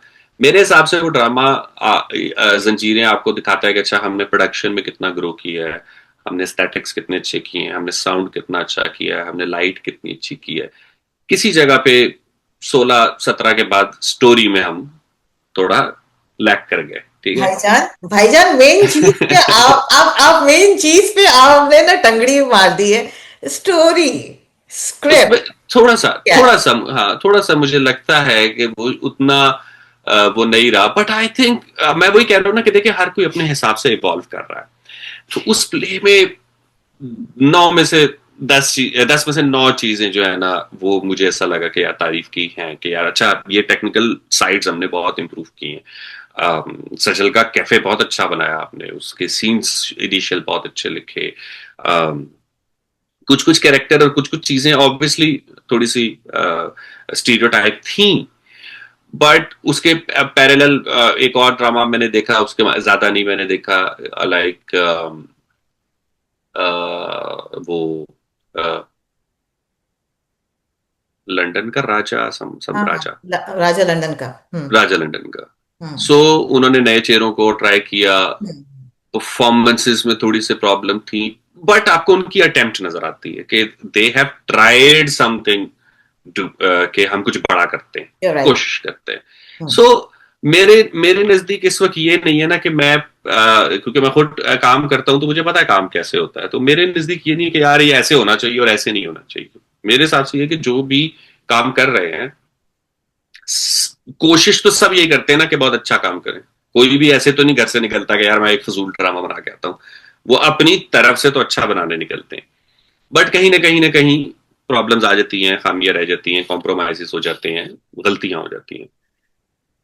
लेकिन हमें थोड़ा सा, और वो वही वाली बात है कि जब ये जो रिव्यूज हैं, अगर ये रिव्यूज इन पेटी बातों से निकले ना कि मुझे ये नहीं समझ आई, मुझे वो नहीं समझ आई, उससे निकल के अगर वो टेक्निकल ग्राउंड पे ऑडियंस को तैयार करना शुरू करें ना, कि आप देखें कि यार अच्छा इसमें ना प्लॉट में ये गलती थी, प्लॉट में कैरेक्टर की ये कंसिस्टेंसी, ऐसी कोई बात वहां पे नहीं मिलती, ठीक है। इस एपिसोड का ग्राफ नहीं था, ऐसी कोई बात आपको नहीं मिलेगी। वो यही देख रहे होते हैं कि उसने कपड़े कैसे पहने थे, उसने डायलॉग कैसा बोला था, उसने ये क्या किया, उसने वो क्या किया, वो मुझे बहुत अच्छी लगी, वो मुझे बहुत बुरी लगी। अच्छी बुरी बहुत एब्स्ट्रैक्ट वर्ड है। मैं आपसे कहता हूं आपको फूल कैसे लगते हैं, आपके बहुत अच्छे लगते हैं, अब इसका मैं क्या मतलब निकालूं? ठीक है, इसका कोई मतलब नहीं है ना। तो जब ड्रामा है और उसको आप बैठ के काइंड ऑफ इवेलुएट कर रहे हैं, तो थोड़ा सा स्टैंडर्डाइज्ड काम कर ले, कोई एक कर ले सब नहीं, तो ऑडियंस की भी ट्रेनिंग हो जाएगी कि यार प्ले को इस तरह देखना है। और देखें, वक्त की बात है ना, एक जमाना था हमारा ड्रामा 13 किस्त में खत्म हो जाता था हम्म पीटीवी पे। इतना तेज पेस होता था ड्रामे का, इतना तेज पेस होता था कि एक किस्त मिस हुई, आपको बात समझ ही नहीं आई, आपसे निकल गई कहानी, तो आपने हर किस्त बैठ के देखनी है। हमने उसको बहुत डम डाउन कर दिया, ठीक है। और उसकी रीजन ये कि बहुत सारे ड्रामे है ना, बहुत सारे ड्रामे, कंपटीशन बहुत ज्यादा है। We want to play a bit secure, safe, तो हमारी थीम्स भी सेफ हो जाती हैं। इवन जब हम कोई थोड़ी सी आउट ऑफ द बॉक्स जाने की भी कोशिश करते हैं, या कैरेक्टर का थोड़ा सा स्टीरियोटाइप तोड़ने की भी कोशिश करते हैं ना, तो बस सेफ प्ले करके करते हैं, प्रॉब्लम ना आ जाए, कोई बैकलैश ना आ जाए। गालियां देते हैं लोग भाई, इतनी इतनी गंदी गालियां देते हैं कमेंट्स में, तो फिर आप क्या करेंगे? तो बढ़ते ऑब्वियसली जाओ, ठीक है, बढ़ते नहीं, मुझे तो मेरे अपने पर्सनल कंटेंट पे बहुत मिलती है, तो मुझे कोई फर्क नहीं पड़ता। सही है। अ, लेकिन जनरली अगर आपने वही वाली बात है कि अगर आप बिजनेस कर रहे हो, आपका कोई चैनल है, you can't afford that hate, तो आप थोड़ा लोगों की भी गुड बुक्स में रहना चाहते हो। तो सब कुछ जो है ना वो मिल मिला के है, ऐसा किसी एक की वो नहीं है। थोड़ी सी हम हिपोक्रेसी ये करते हैं कि हमारा एक्टर इंटरव्यू देने आएगा, बोलेगा राइटर नहीं अच्छे आ रहे, ठीक है, उसमें इतनी जरूरत नहीं है कि वो बोले प्रोड्यूसर ने ना अच्छी कहानी आज तक पिक ही नहीं की, ना वो ये कहेगा कि यार डायरेक्टर जो था ना उसका मजा नहीं आया, क्योंकि काम आना होता है वहां से। ठीक है। तो राइटर में भी जब कहेंगे ना, तो जो बड़े राइटर हैं या राइटर का नाम नहीं लेंगे कि यार फला राइटर की कहानी का मजा नहीं आया, या तो आप इस तरह बोलो इसकी कहानी में ये प्रॉब्लम है। तो बहुत कम लोग हैं तो बोले यार नहीं अच्छी कहानी नहीं आ रही, अच्छा भाई अच्छी कहानी नहीं आ रही, अच्छी तो बता दो कहाँ से मिलेगी अच्छी कहानी, क्या होती है अच्छी कहानी, अगर आप किसी से ये पूछ लें तो, जो कि बहुत सारे बैठ के स्टोरीज पे बात कर रहे होते हैं ना, उनसे आप पूछ लें सिर्फ कि अच्छी कहानी क्या होती है, चले सुनाए अच्छी कहानी, उसके कोई 3 बेसिक एलिमेंट्स बताएं अच्छी कहानी के, तो वो एब्स्ट्रैक्ट बातें हो जाएंगी जी, उसका पेस ऐसा होना चाहिए, उसमें कॉन्फ्लिक्ट बड़ा होना चाहिए, ये सारी की सारी जो चैट जीपीटी वाली बातें हैं ना। ठीक है। सो आई आई आई एम बिट सेटिस्फाइड कि हमारा ड्रामा एटलीस्ट ग्रो कर रहा है, I am happy with it. आप खुश हैं। अच्छा, मुझे जो सबसे बड़ा इस वक्त जो वैक्यूम नजर आ रहा है ना Adeel, to be very honest with you, जो मैं थोड़ा सा इन डेप्थ देखती हूँ चीज़ों को, मुझे लगता है डायरेक्टर्स का बहुत फुकदान है हमारे पास, अच्छे डायरेक्टर्स का। अ, जब तक हम इस तरफ काम नहीं करेंगे ना, हम ग्रो नहीं कर सकते।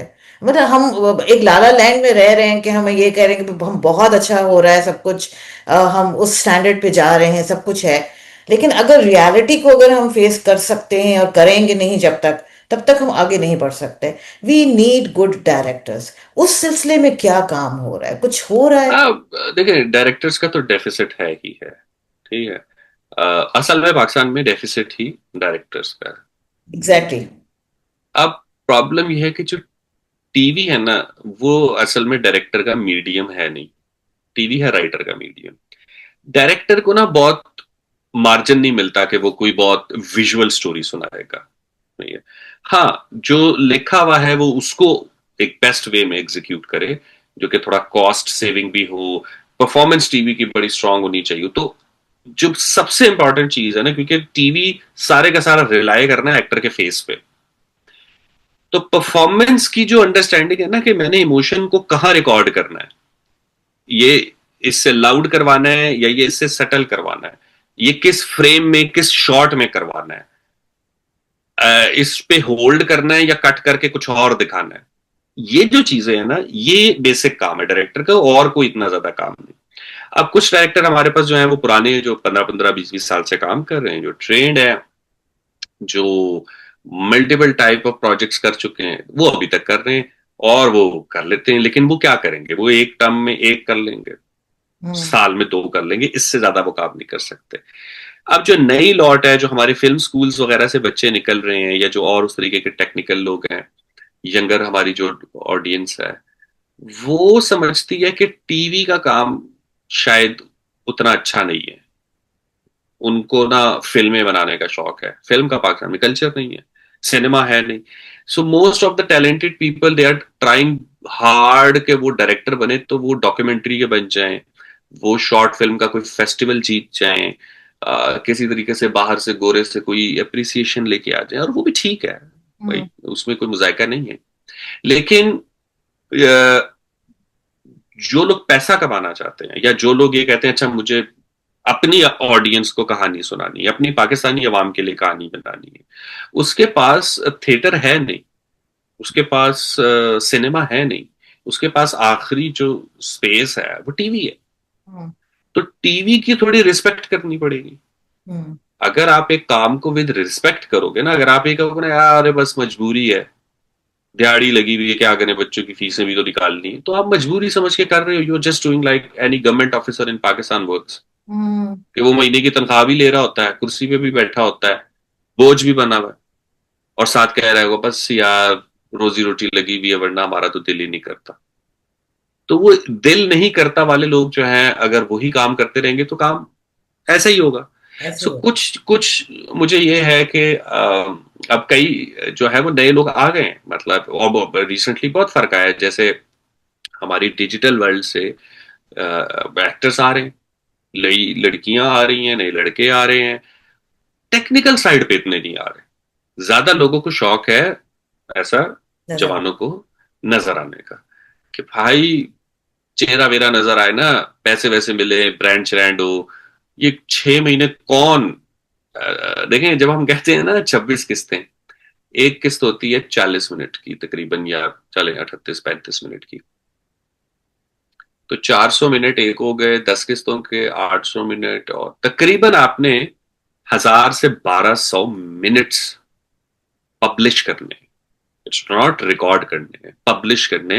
1000 से 1200 मिनट्स की कहानी, वो एक लॉन्ग प्रोसेस है। उसको जब आप डिवाइड करेंगे तो आप कहते हैं अच्छा मैं जो 40 मिनट है वो 2 दिनों में शूट करता हूँ, या मैं 2.25 दिनों में शूट करूंगा, तो आपकी कॉस्ट आएगी उसके अंदर।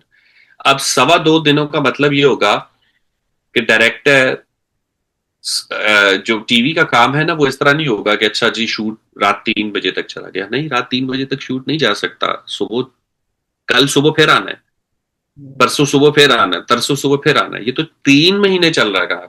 हम्म। ठीक है। तो ये काम होता है बहुत मैकेनिकल तरीके से, हम्म।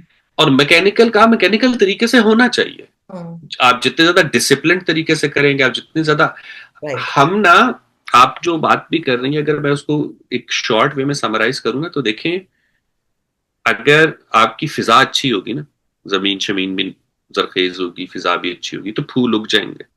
अगर ये दोनों चीजें नहीं होंगी तो फूल नहीं उगेंगे।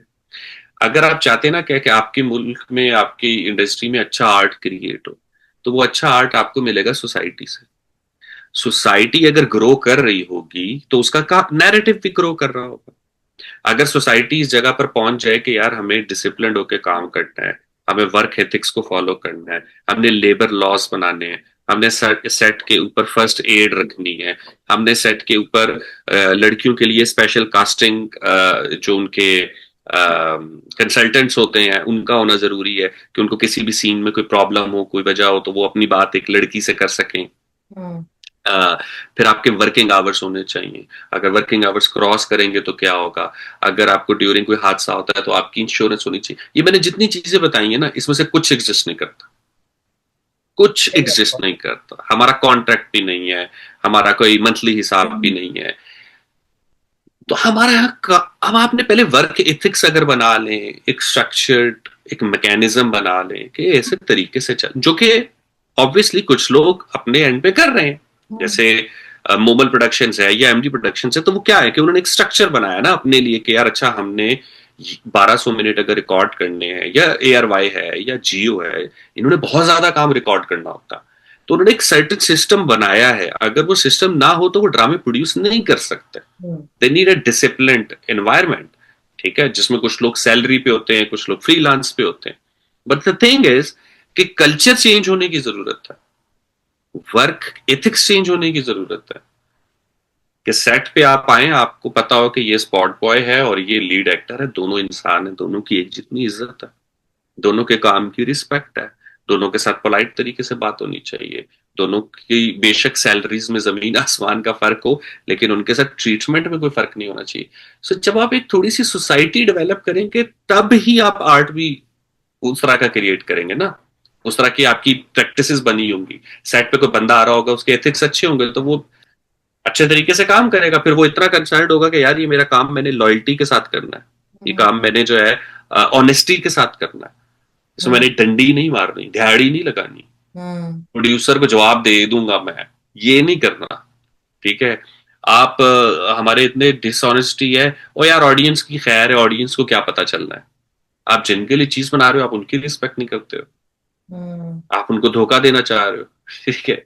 सो बहुत सारी चीजें हैं जो हमें, वही वाली बात है कि लर्न करने की जरूरत है। वो एज सोसाइटी करेंगे तो hmm. Art can play a lot of role in it. ठीक है, डिवाइस वर्सा होता है, आर्ट सोसाइटी को सिखाता है, बट सोसाइटी फिर रिस्पॉन्स देती है ना उस तरह के आर्ट को। तो फिर एक आर्टिस्ट को भी हिम्मत मिलती है कि वो अच्छा, अब उसने एक बात की, अब वो इसके बाद अगली बात करेगा। This is very what I feel. Very true. Very true. Bombay tailors hmm. जी, इसके बारे में बात करते हैं थोड़ी सी। पहले तो इस टाइटल का मतलब क्या है? ड्रामे के टाइटल का हम्म। ड्रामे का title Bombay tailors basically signifies के जो लेगेसी का बर्डन होता है ना, ठीक है, वो जैसे आपने हमने अगर दिखाया था कि स्टैंड अप में उनके ऊपर सैयदों का या गद्दी का एक बैगेज होता है, दूसरों की तरफ कॉमेडी का बैगेज होता है, तो आपके ऊपर एक सर्टेन बैगेज होता है एक लेगेसी का, अगर उसमें आपने कोई भी कुछ भी अचीव किया हुआ है। तो जो बॉम्बे टेलर्स है वो एक बेसिकली एक बहुत सक्सेसफुल बिजनेस रहा है ना, कराची का और उससे पहले बॉम्बे का, तो एक हिस्टोरिकल चीज है, दादा परदादा का काम है, बट प्रोटैगनिस्ट को वो नहीं करना। तो जो विलन है वो बॉम्बे टेलर है ना। इट्स नॉट कि कोई लड़की है, इट्स नॉट कि कोई नंद है, कोई भाभी है, कोई सुसर है, it's hmm. Nothing, it's just कि एक शॉप है, ठीक है। अब वो शॉप एक बंदे के लिए तो प्रॉब्लम है ना कि वो नहीं जाना चाहता उधर, बट उसके पास रास्ता ही कोई नहीं बचता, मतलब उसका बाप उसको वही लेके जाना चाहता है, उसको जॉब नहीं मिलती तो वो मुल्क भी वही लेके जाना चाहता है। So that was the concept behind it कि आप बाज नाम ऐसे होते हैं या बाज आपकी वही जो आपका किसी की कास्ट होगी, किसी का प्रोफेशन होगा, किसी की कुछ और चीज होगी जो आपका एक बैगेज बन जाता है, आपको नहीं भी चाहिए आपको कैरी करना पड़ता है, इसलिए उसका नाम बॉम्बे टेलर्स था। अच्छा, ओके। तो आपने बड़ा एक इंटरेस्टिंग उसके अंदर सोशल मीडिया को भी इन्वॉल्व किया है, और वो यूट्यूब भी लेकर आए हैं, टिकटॉक भी लेकर आए हैं। आई थिंक वो आजकल की जेनजी का जो एक मेन, मेरे हिसाब से एक तरह से मसला भी कहना चाहिए। लोग पढ़ाइयाँ छोड़ के तो अब टिकटॉक की तरफ शॉर्टकट लेते हैं। तो ये जानबूझ के ये था, या ये आपके ख्याल से ये सही है रास्ता चुनना, या फिर कि ये वाला हम उसको कॉन्सेप्ट दें कि जी पहले पढ़ाई पूरी कर लो उसके बाद इन चीजों की तरफ आओ? ये मेरा सवाल है आपसे। नहीं, मेरा तो इसमें कोई पढ़ाई का या वो कोई मैसेज तो था ही नहीं। मैं सिर्फ ये चाह रहा था कि ऑडियंस जिन लोगों को सोशल मीडिया पे देखती है और उनके बारे में उनके सिर्फ कंटेंट से एक ओपिनियन बनाती है, उनकी कोई बैक स्टोरी जरूर होती है, उनके कोई घर जरूर होते हैं, उनकी कोई लाइफ जरूर होती है, तो वो देखना भी जरूरी है बिफोर मेकिंग एन ओपिनियन। मेरा मेरा ये था कि मैं एक जो प्रोटैगनिस्ट है, मेरे जो मेन हीरो हीरोइन है, उनको बस आपने दे दिया कि वो ये काम करते हैं, बाकी तो उनकी नॉर्मल लाइफ है ना, बाकी तो वही लाइफ है।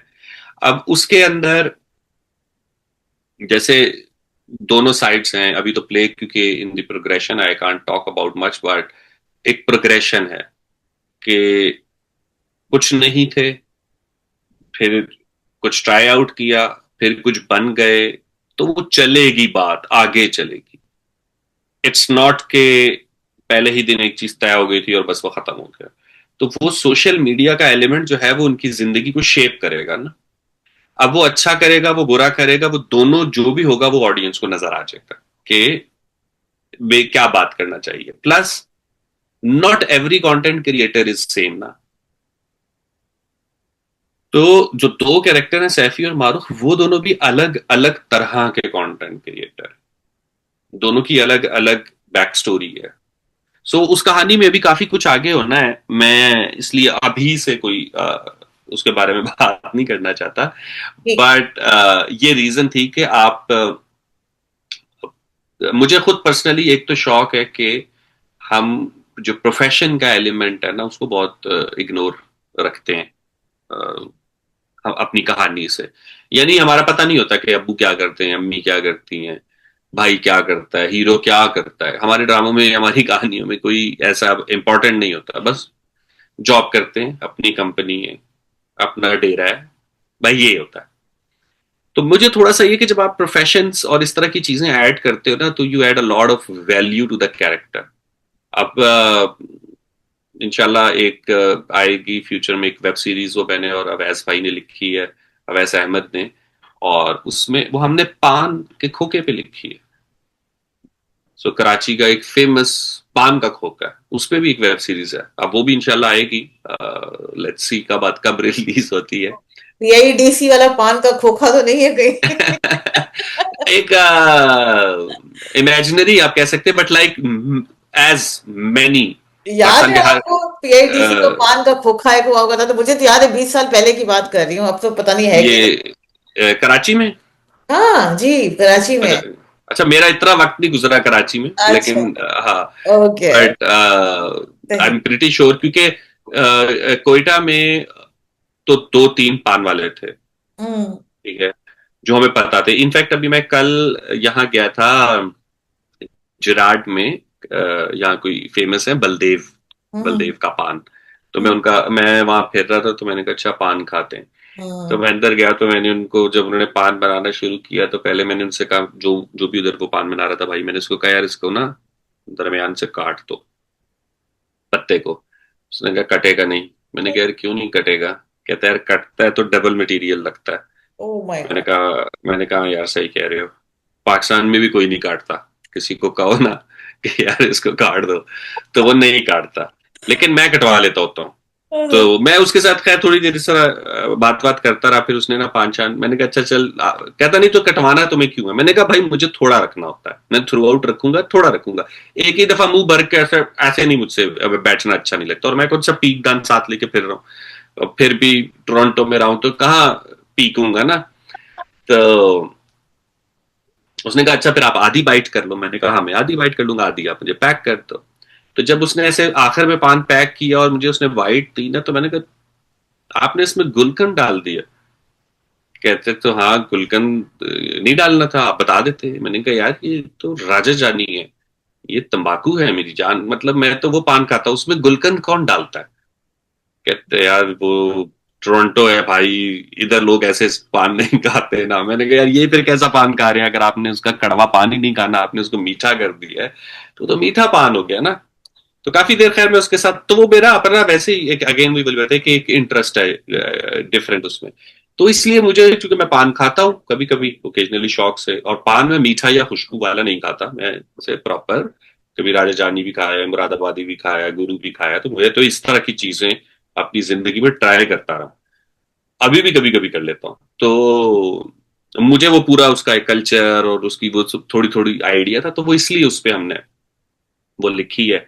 और आगे भी मैं इस तरह और चीजों को एक्सप्लोर करने का मुझे शौक है, कि हमें थोड़ा सा प्रोफेशन को थोड़ा सा ना, कैरेक्टर की जो वर्ल्ड है उसको भी दिखाना चाहिए।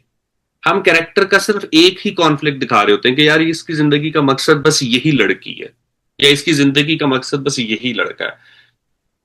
आप जॉब भी करते हो, आपके दोस्त भी होते हैं, आपके फियर्स भी होते हैं, आपकी डिजायर्स भी होती हैं, ठीक है, एक डायमेंशन तो नहीं होती ना।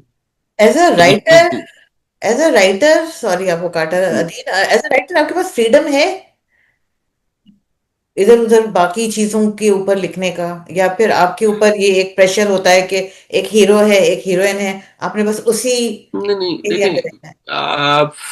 फ्रीडम भी एक बड़ी एब्स्ट्रैक्ट सी बात है ना। तो मैंने आपको बताया ना कि एक मैकेनिज्म के अंदर आपने कहानी लिखनी है, आपने कहानी ऐसी लिखनी है जिसकी प्रोडक्शन कॉस्ट बन सके, ठीक है, वो लोकेशन वाइज और कैरेक्टर वाइज सिंपलर हो, समझ में आए, प्लॉट की जो मूवमेंट है, जो उसकी अनफोल्डिंग है कॉन्फ्लिक्ट की, प्लॉट की, वो आपने हफ्ते में दो किस्तें दिखानी है, एक तो कुछ तो टेक्निकल काम है। तो राइटर की आदि तो फ्रीडम जो है ना, जो कहे यार मैं कुछ भी लिखना चाहता हूँ, of course you can't right everything. आपने वो चीज लिखनी है जो 8 बजे की स्लॉट में दिखाई जा सकती है। बिल्कुल ठीक से और ठीक से दिखाई जा सकती है। इट्स नॉट के जैसे अब एक्शन हुआ है ना, बट वो एक्शन 8 बजे लोग नहीं देख रहे। हमारी ऑडियंस को 8 बजे रात में फैमिली खाना खा रही, खाना खाते हुए उनको कोई दिलचस्पी नहीं है कि आप उनको कोई बहुत डार्क स्टोरी दिखाएंगे, लोगों को जिंदा कब्र में दफना रहे। People don't want to watch it. People like to watch hard issues but with some twist, कि थोड़ा सा उसमें आपने उसको सॉफ्ट भी रखा हो, थोड़ी सी लव स्टोरी भी चलाई हो, तो कोई बैलेंस निकालना पड़ता है। जैसे आ, बहुत सारे हमारे ड्रामे आए हैं जो उस तरीके से अच्छे थे, यानी मैं कहूंगा कि उनमें उनमें एक सब्जेक्ट भी है, लेकिन उस सब्जेक्ट के साथ ना वो थोड़ा सा उसको बैलेंस भी कर रहा है कि ऑडियंस ने देखना भी तो है ना कुछ। उसको सिर्फ और सिर्फ ये तो नहीं मिल सकता कि आप उसको एक एक डार्क स्टोरी दिखानी शुरू कर दी, या बहुत सख्त कहानी आपने उसको दिखानी शुरू कर दी है, या आप कह रहे हो कि मैं सिर्फ अपनी करूंगा, मैं तो प्रोड्यूसर की सुनूंगा ही नहीं, मैं तो पैमरा की भी नहीं सुनूंगा, तो ऐसा नहीं होता। तो फ्रीडम हमारे राइटर के पास काफी हद तक है,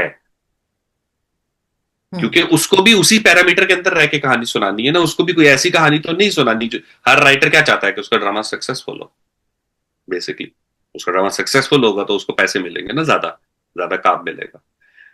उसके लिए वो कैसी राय इख्तियार करता है, ये इंपॉर्टेंट चीज है। अब या तो वो बहुत ही चीप वे में कंट्रोवर्शियल चीज बना ले, तो वो भी चल जाएगी, हम्म। ठीक है।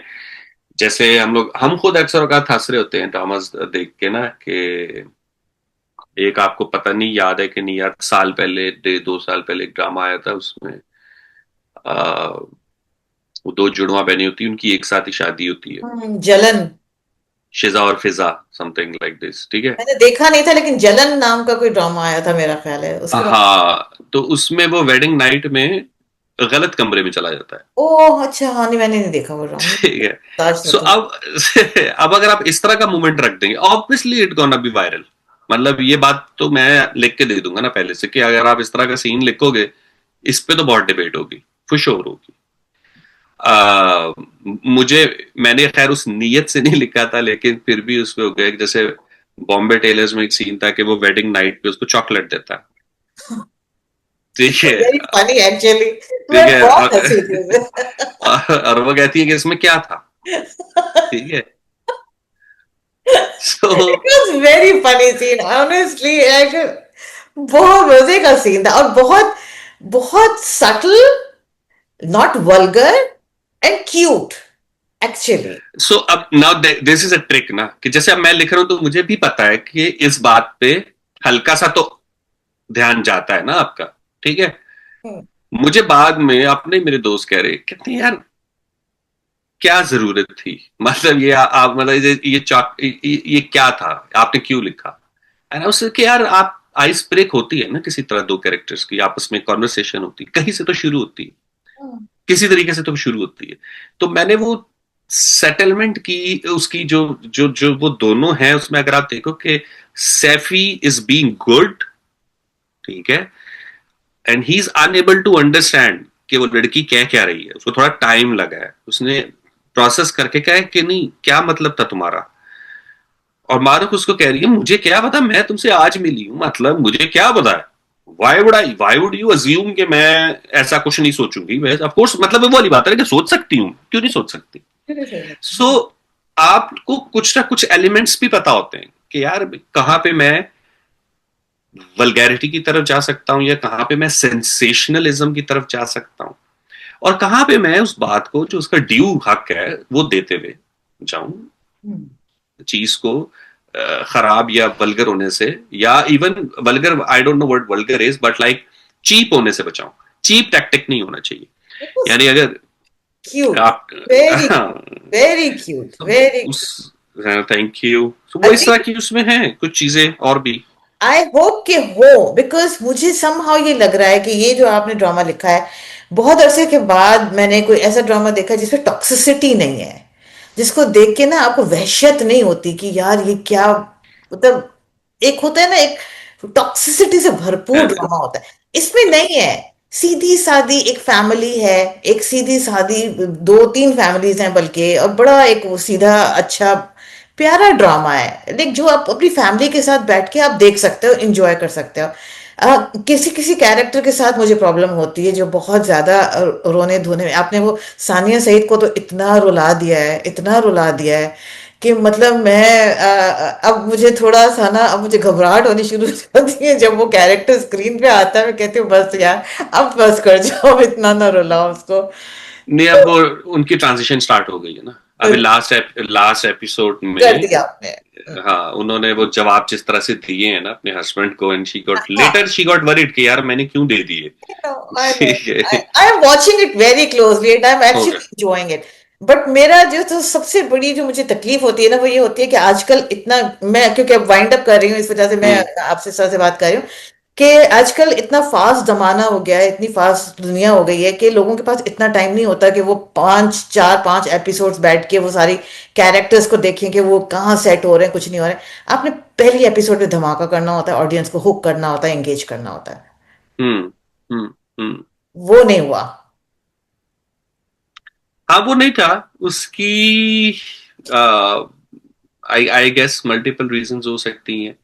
जो इनिशियल शुरू की जो एपिसोड्स हैं, एक तो ये है कि उनकी ड्यूरेशन वाइज ना थोड़ा सा मुझे ये फील हुआ कि कुछ सीन्स को कम स्क्रीन टाइम मिलना चाहिए था, उनको ज्यादा मिला है, जिसकी वजह से वो थोड़ा सा स्लो डाउन फील हुआ है।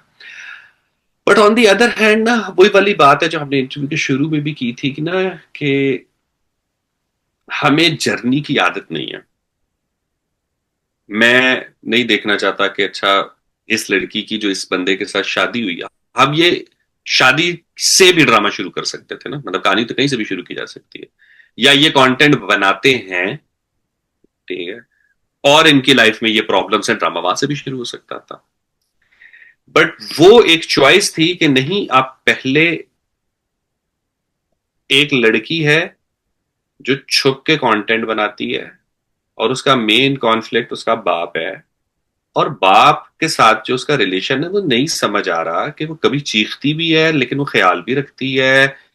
तो इसमें आपको टाइम चाहिए ना कैरेक्टर, मेरे हिसाब से एक कैरेक्टर को समझने में, कि अगर ये लड़की इस तरह के डिसीजंस लेगी, या ये लड़का इस तरह के डिसीजंस लेगा, उसके पीछे कोई तो रीजन होगी ना। ऐसे रातों रात तो नहीं कोई भी कंटेंट बनाने लग जाता और हिट हो जाता। तो वो चीजें थोड़ी स्टैब्लिश करने में, कि आप एक पहले फैमिली सेटअप को देखें, उनके डायनेमिक्स को समझें, एंड देन इस चीज को देखें कि रास्ते कैसे मिल रहे हैं। वहां थोड़ा सा मुझे लगता है कि कुछ मूवमेंट्स उतने अच्छे कैप्चर भी नहीं हुए जितने अच्छे होने चाहिए थे। तो वो जो उनकी कैप्चरिंग थोड़ी सी वीक हुई है ना, तो वही वाली बात है कि एक तो फिर वो ऑटोमेटिकली आपको लगता है कि चीज स्लो डाउन हो गई। अगर एक्टर ने जैसे मैं आपको शॉर्ट एग्जांपल दे देता हूँ, मारूफ का जो कैरेक्टर था ना, उसका इंट्रोडक्शन जो हमने लिखा था वो कुछ इस तरह से था कि उसका, वो छत पे बैठ के एडिट कर रही है अपनी वीडियो, और उसका बाप उसको, तो पहले ही सीन में उसका बाप उसको ढूंढते हुए आया है, ठीक है। अच्छा, वो उसको ढूंढते हुए आया है, और उसने छोटी वाली अरफा से पूछा है, उसने कहा मारूफ कहाँ, उसने कहा मारूफ छत पे होगी, उसने कहा अच्छा। एंड उसी वक्त अरफा ने रियलाइज किया कि मुझे ये नहीं बताना चाहिए था कि वो छत पे है। तो वो बाप को कहती है मैं उसको बुला के लाती हूँ, तो बाप कहता नहीं तुम बैठो, मैं जाता हूँ। अब बाप गया है उसको बुलाने, और the way we had written that scene, कि वो अरफा परेशान हो रही है कि ये कहीं बाप उसको पकड़ ना ले, और वो एक एक स्टेप सीढ़ी का चढ़ रहा है, और उसके कान में आवाज आ रही है एक कैरेक्टर की, जिसको वो मारूफ बैठ के एडिट कर रही है। अब जब आप वो सीन देखते हैं, तो वो सीन ऐसे हो गया कि जब वो उसको ढूंढने गए हैं, तो अरफा ने एक लाइन कही है जो हमने नहीं लिखी, it's like an improvised line, कि ओ मारूफ तो गई, मारूफ तो मर गई, आज पकड़ी जाएगी। उससे सीन का इमोशन चेंज हो जाता है, पूरे का पूरा जो इमोशन है ना सीन का, वो चेंज हो जाता है, कि अब मैंने टेंशन बिल्ड करनी थी, आपने उसको फनी कर दिया।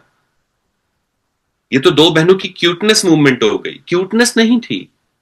मैंने अपनी हीरोइन को पहले ही फ्रेम में ऐसे रजिस्टर कराना है कि she is in the hide, छुपी हुई है वो अंगड़ाई नहीं ले सकती वो। सो वो वो मेकिंग में है कुछ इश्यूज, कि आप हीरो को स्टैब्लिश कर रहे हैं, आप हीरोइन को स्टैब्लिश कर रहे हैं, मुझे नहीं करने हीरो हीरोइन स्टैब्लिश, मुझे अपने कैरेक्टर स्टैब्लिश करने। मेरे लिए वो इंपॉर्टेंट है कि वो लड़की अगर छुप के काम कर रही है, तो ये चीज अच्छे से रजिस्टर हो कि वो छुप के काम कर रही है। क्यों कर रही है? क्योंकि फियर है। तो फियर अगर नजर आएगा तो ही किसी को स्टोरी समझ आएगी ना। अभी तक, और फिर अगर ये चीज नहीं होती ना, तो फिर जाहिर है कि ऑडियंस को आपने ओपन छोड़ दिया। अब किसी को वो बदतमीज लगेगी, किसी को वो रूड लगेगी, किसी को वो पागल लगेगी, किसी को वो, ये हाँ जेनजी तो होते ही ऐसे हैं, किसी को ऐसे लगेगा। वो फिर इस तरह से, क्योंकि आपने उसको बहुत स्पेसिफिक इमोशन के अंदर रख के उस सीन को नहीं किया। तो वो इस तरह की कुछ मिस्टेक्स हैं जो कि आई don't know why it happened on set, like मैं अब देखता हूं तो मुझे तो बुरी लगती है। इवन परसों की मैं एक एपिसोड देख रहा था, तो उसमें आ, वो खीर बना के खिलाती है। हम्म। जब उसे खीर बना के खिलाई है तो अली ताहर उसको पैसे देते हैं। तो वन ऑफ द राइटर्स जो हमारे इस प्रोजेक्ट में थी मेरे साथ, ईमान, तो मुझे ईमान ने मैसेज किया, उसने कहा कि हमने तो लिखा था कि वो पैसे दे देता हम्म है, why he chooses 100 rupee note over 1000 रुपी, क्योंकि वो पहले 1000 निकालता है, फिर वापस रखता है, फिर 100 रुपए निकालता है। अब हम्म ये एक्टर ने खुद किया है अपनी तरफ से कि मतलब जो भी उन्हें ठीक लगा, I don't say anything, but thing is के मैंने तो ये दिखाया कि यार वो इतना बुरा आदमी नहीं है। हम्म उसकी बहू ने खीर बनाई है, वो खुश हुआ, उसने उसको पैसे देती है। 100 रुपए कौन देता है आज के जमाने में? किसी को 100 रुपए क्यों देगा यार, हम्म बहू को वो भी? क्या है? हम्म अगले सीन में वो उसको पूरे 5-5 हजार के नोट गिन के पैसे दे रहा है। तो ये कुछ छोटी छोटी चीजें हैं जो जब आप उसको करते हुए तो केयरलेस हो जाते हो ना, तो वो उसकी सीन का इमोशन खराब हो जाता है। Adeel, talking about that also, like जाहिर सी बात है आप लोग एक डिफरेंट पर्सपेक्टिव से देख रहे होते हो, मैं एक डिफरेंट पर्सपेक्टिव से देख रही होती हूँ, मैं एक माँ के तौर पे देख रही हूँ या जिस तरह से देख रही हूँ। मेरे नजदीक बाप, अगर आपने एक बाप को एक कॉन्फ्लिक्ट बनाया है, लड़की के बाप को, माहरूफ के बाप को एक कॉन्फ्लिक्ट बनाया, तनवीर भाई जो कर रहे हैं, हम्म। मेरे हिसाब से वो भी गलत नहीं है। अगर आप जनरली, अगर आप एक सोसाइटी को देख, अगर आप उस पर्सपेक्टिव से देखते हो, मैं एक जो उसकी इन्वायरमेंट है। हाँ, उसकी हाँ। एनवायरनमेंट में, अब वो उसकी औलाद उससे छुप के यूट्यूब पे या टिकटॉक पे या किसी भी चीज के ऊपर कुछ बना रही है और मुझे पता नहीं है, मैं तो डरूंगी। क्योंकि मुझे आप डरेंगे? पता है, मैं डरूंगी क्योंकि, और मैं बिल्कुल एग्जैक्टली मेरा रिएक्शन यही होगा कि माय गॉड, ये मतलब मुझसे छुपके कर रहा है, क्या कर रहा है, ये क्यों तो कर रहा गलत ही होगा ना, तो है, गलत ही गलत है। होगा ना। तो मतलब मैं उसके बाप को गलत नहीं समझ रही। हाँ, नहीं, अब उन्होंने जो जबरदस्ती शादी, और जबरदस्ती भी शादी नहीं, उसे पूछा है, लड़की ने खुद हाँ कर दी है कि भाई मैं करूँ, हाथ आगे करके उन्होंने अंगूठी पहना दी है, सब कुछ है, ठीक है, वो अपने बाप की खुशी के लिए कर रही है, सब कुछ कर रही है, मगर बाप का डरना और बाप का इस तरह से वो करना, I can understand why he is saying, he is doing all that. मेरे नजदीक वो बाप का कॉन्फ्लिक्ट नहीं है, मेरे नजदीक बाप गलत नहीं है, बाप सही है। अगर बाप की जगह शायद मैं भी होती, मैं भी यही करती। नहीं, बात तो बिल्कुल गलत नहीं है। देखें, उसकी 3 बेटियां हैं, ठीक हम्म है, वो पढ़ाता है, वो एक आम मिडिल क्लास आदमी, और वो अपनी सराउंडिंग में पाकिस्तान में सारा दिन क्या देखता और सुनता है, हमें पता नहीं है क्या है, हमें पता है ना। एग्जैक्टली। तो वो आदमी डरेगा ही ना। द बिल्कुल। ओनली प्रॉब्लम इज जो थ्रू आउट उसका जो इश्यू है ना, कि जो मतलब मैं ये नहीं चाहता कि कोई बड़े और छोटे आपस में एक दूसरे के सामने खड़े हैं। द प्रॉब्लम इज कि यार, आपको अगर प्रॉब्लम हुई है ना, तो ये बात आप आके अपने बच्चे से डिस्कस क्यों नहीं कर सकते? जो बारुख है ना, उसका सिर्फ ये उसका एक एतराज है कि बात एक करें ना मुझसे। हाँ। एक छोटी सी पॉइंट इस पे बता रहा हूँ। हम्म। बाप को पता कैसे चलता है? बाप ऑफिस में जा रहा है, ऑफिस में उसके कोलीग्स आपस में बातें कर रहे हैं, और वो कह रहे हैं कि ये देखो, ये किस तरह के आजकल की नौजवान हम्म। नस्ल है, वो शादी हो रही है, वो शादी पे नाच रही है लड़की, और माँ बाप को पता भी नहीं होता, इनके तो बाप को पता नहीं होगा। वो वीडियो उनके अब्बा को दिखा दी जाती है। बाप हम्म। का तो फटना राजम है। आप कैसे कह रहे हैं बाप नहीं, आके घर नहीं, पे बात मैं ना करे? नहीं, नहीं, वीडियो मैं बिल्कुल अब्बा ने तो यही देखा है कि जी बेटी जो है वो नाच रही है, और वो नाचने के ऊपर कमेंट्स भी सुन लिए उन्होंने, और वो अब्बा ने देख लिया, अब्बा का तो रिएक्शन जायज बनता है फिर। तो आप कैसे कह रहे हैं? तो वो तो गलत बात हो जाएगी। नहीं, नहीं, मेरा तो देखिए, मैं ये कह रहा हूँ कि हाँ, मैं जस्टिफाई तो कर देता हूँ ना कि भाई उसने यही करना है ना, तो वो यही करता है। बट द थिंग इज अभी भी कि ये रवैया आगे और ज्यादा कॉन्सिक्वेंसेस क्रिएट करता है ना। प्रॉब्लम तो ये है कि जब आप इस तरीके, मुझे ये मसला नहीं है कि बाप गलत है या औलाद गलत है। मुझे तो ये मसला है कि यार, ये बाप है, ये औलाद है, ये गैप है। उसको उसकी साइड की स्टोरी नहीं समझ आ रही, उसको उसके साइड की नहीं समझ आ रही। ठीक है, उस बच्ची को अंदाजा नहीं है, क्योंकि जाहिर है कि वो तो 60 की एज में नहीं है कि वो दुनिया से नहीं जा रही ना, वो दुनिया से जा रहा है, उसको आगे की भी फिक्र है। तो यही मेन मकसद होता है कि जब आप किसी कैरेक्टर को लिखें, तो मैं आपसे कह रहा हूं ना, मेरा कोई कैरेक्टर विलन नहीं है इसमें। जो उसकी बहन दानिया है, जो अब वो देवरानी जेठानी भी है, ठीक है। क्यूट कैरेक्टर है। तो वो कहीं कहीं आके उसको लगा भी रही है, लेकिन वो उसके दुश्मन नहीं है। ठीक है, वो उसको जैसे वो भी ये कह रही है कि यार मेरी भी एक स्टोरी है ना, मैं भी इस घर में रहती हूँ। मतलब आप देखे, एक छोटा सा सीन था जो मेरे हिसाब से थोड़ा वो होगा कि यार कैसे मर्द कैसे इस तरह की चीज लिख सकते हैं या वट एवर, जो भी, कि इन्होंने रात खाना खाया, वो सुबह उठी, वो किचन में गई, उसे किचन में गर्दन गंदे बर्तन देखे, उसका मूड ऑफ हो गया। आपको बड़ी रीजन नहीं है, कुछ साजिश नहीं की उसने। मेरे ठीक है, साथ रोज होता है। ठीक है। पता है। इट्स जस्ट कि जो लोग आदी हैं, जिनको ओसीडी है, जो अपना किचन और मैंने पहले दिखाया ना कि वो रात को किचन साफ करके, 2-3 किस्तों में दिखाया है कि वो साफ करके जाती है। अब अगर वो सुबह आइए, उसको किचन गंदा मिलेगा, और सुबह ऑलरेडी उठते सार आपने अपने बच्चों के नाश्ता बना, ये कर वो कर, आपका दिमाग खराब होता है। What ever your sister is, होता है ठीक है, यार, होता ठीक है। है, ठीक है। होता है। आप उसके दुश्मन नहीं हो, आप उसके खिलाफ कुछ साजिश नहीं कर रहे, बट आप एड्रेस तो करोगे ना कि यार ये मत करो। तो इसलिए उसमें हर बंदा जो है, या इवन जो अली ताहिर का भी कैरेक्टर है, वो भी कई जगह उसको कहता है कि यार मुझे अपने लिए कुछ थोड़ी चाहिए, मैं हम्म। तेरे लिए परेशान हूं कि तूने क्या करना है जिंदगी में।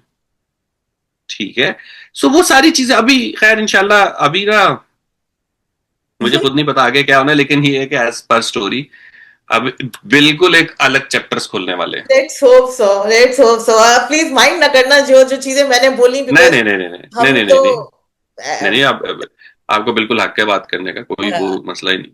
बट नहीं, मैं अभी तो काफी सारी चीजें थी जो करनी थी, बट मेरा ख्याल है अब देर भी हो रही है, तो I think let's move forwards इंशाल्लाह। ड्रामा खत्म होगा तो फिर एक सीटिंग और करेंगे, दिल क्या ख्याल है? इंशाल्लाह, जरूर। ठीक है ना? जरूर। अच्छा, और आप प्लीज अपने शो के बारे में थोड़ा सा बता देंगे, बिकॉज यहाँ पे ये शो कनाडा में काफी देखा भी जाता है, लोग देखते हैं, पसंद भी करते हैं। तो प्लीज अपना जरा बताएं, आपका वो हमारी कहानी के बारे में थोड़ा सा, कब हो रहा है, कहाँ हो रहा है? हमारी कहानी 3 और 4 सितंबर को द ग्रेट हॉल डाउनटाउन, और 7 बजे शो स्टार्ट होगा। मेरा ये यहाँ पे it's my fourth show basically, और इस दफा उसका नाम है the last show. So probably I am just closing the chapter of हमारी कहानी। तो हमारी कहानी एक एक आप कह सकते हैं कि एक सॉर्ट ऑफ फॉर्मूला था जो हमने कुछ साल पहले डेवलप ये किया था, जिसमें मैं कहानियां सुनाता हूँ और साथ में म्यूजिक और डांस की परफॉर्मेंस भी होती है। जैसे मैंने एक कहानी सुनाई है और उस कहानी के बाद उसके मूड का जो म्यूजिक होगा, उस तरीके का कोई सॉन्ग होगा। तो पिछले अपने जितने शोज आज तक मैंने किए हैं, उसमें मैंने क्वायर के साथ भी काम किया, लाइक 30-30, 35-35 म्यूजिशियंस के साथ लाहौर में। और यहाँ पे थोड़ी सी जरा लिमिटेड सेटिंग होती है, 8 से 10 लोग होते हैं। बट पहले उसमें होता था कवर सॉन्ग्स, यानी हम कोई सजाद अली का गाना गाते थे, कोई जुनैद का गाना गाते थे, कोई किसी बॉलीवुड फिल्म का सॉन्ग गाते थे, कुछ नूर जहां का गाते थे। इस दफा म्यूजिक भी लाइक 99% इज ओरिजिनल, तो सारे नए गाने हैं।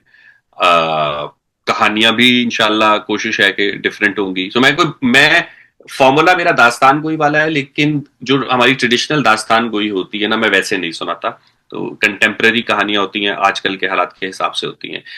अभी तक अल्लाह का शुक्र है कि बड़ी अच्छी गई हैं, बट अल्लाह करे कि ये लास्ट शो भी अच्छा हो जाए।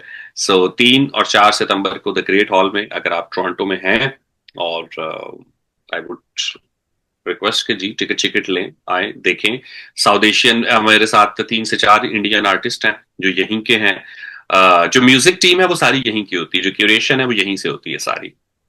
सो विरासत का प्लेटफॉर्म है जो हमेशा मेरा ये शो कंडक्ट करवाते हैं, इस दफा भी वही करवा रहे हैं। सो बस आप आए, शो देखें, इंशाल्लाह आपको टोरंटो में एक अच्छी साउथ एशियन वाइब मिलेगी, आप एंजॉय करेंगे। इंशाल्लाह I am going to be definitely there, इंशाल्लाह इंशाल्लाह। और मुलाकात भी रहेगी आपसे। आप तो खैर अब हम लोग अंधेरे में होंगे, आप नहीं देख पाएंगे हमें, लेकिन आपको वो वाइब आएगी कि हम देख रहे हैं और खूब जोर जोर से तालियां भी बजा रहे हैं। But thank you so much Adeel, once again बहुत मजा आया आपसे बात करके, और आई होप कि इंशाल्लाह ये बातचीत आगे भी रहेगी, और इंशाल्लाह, इंशाल्लाह। इंशाल्लाह कंटिन्यू रखेंगे इसको। बहुत शुक्रिया जी, and best of luck for your show. और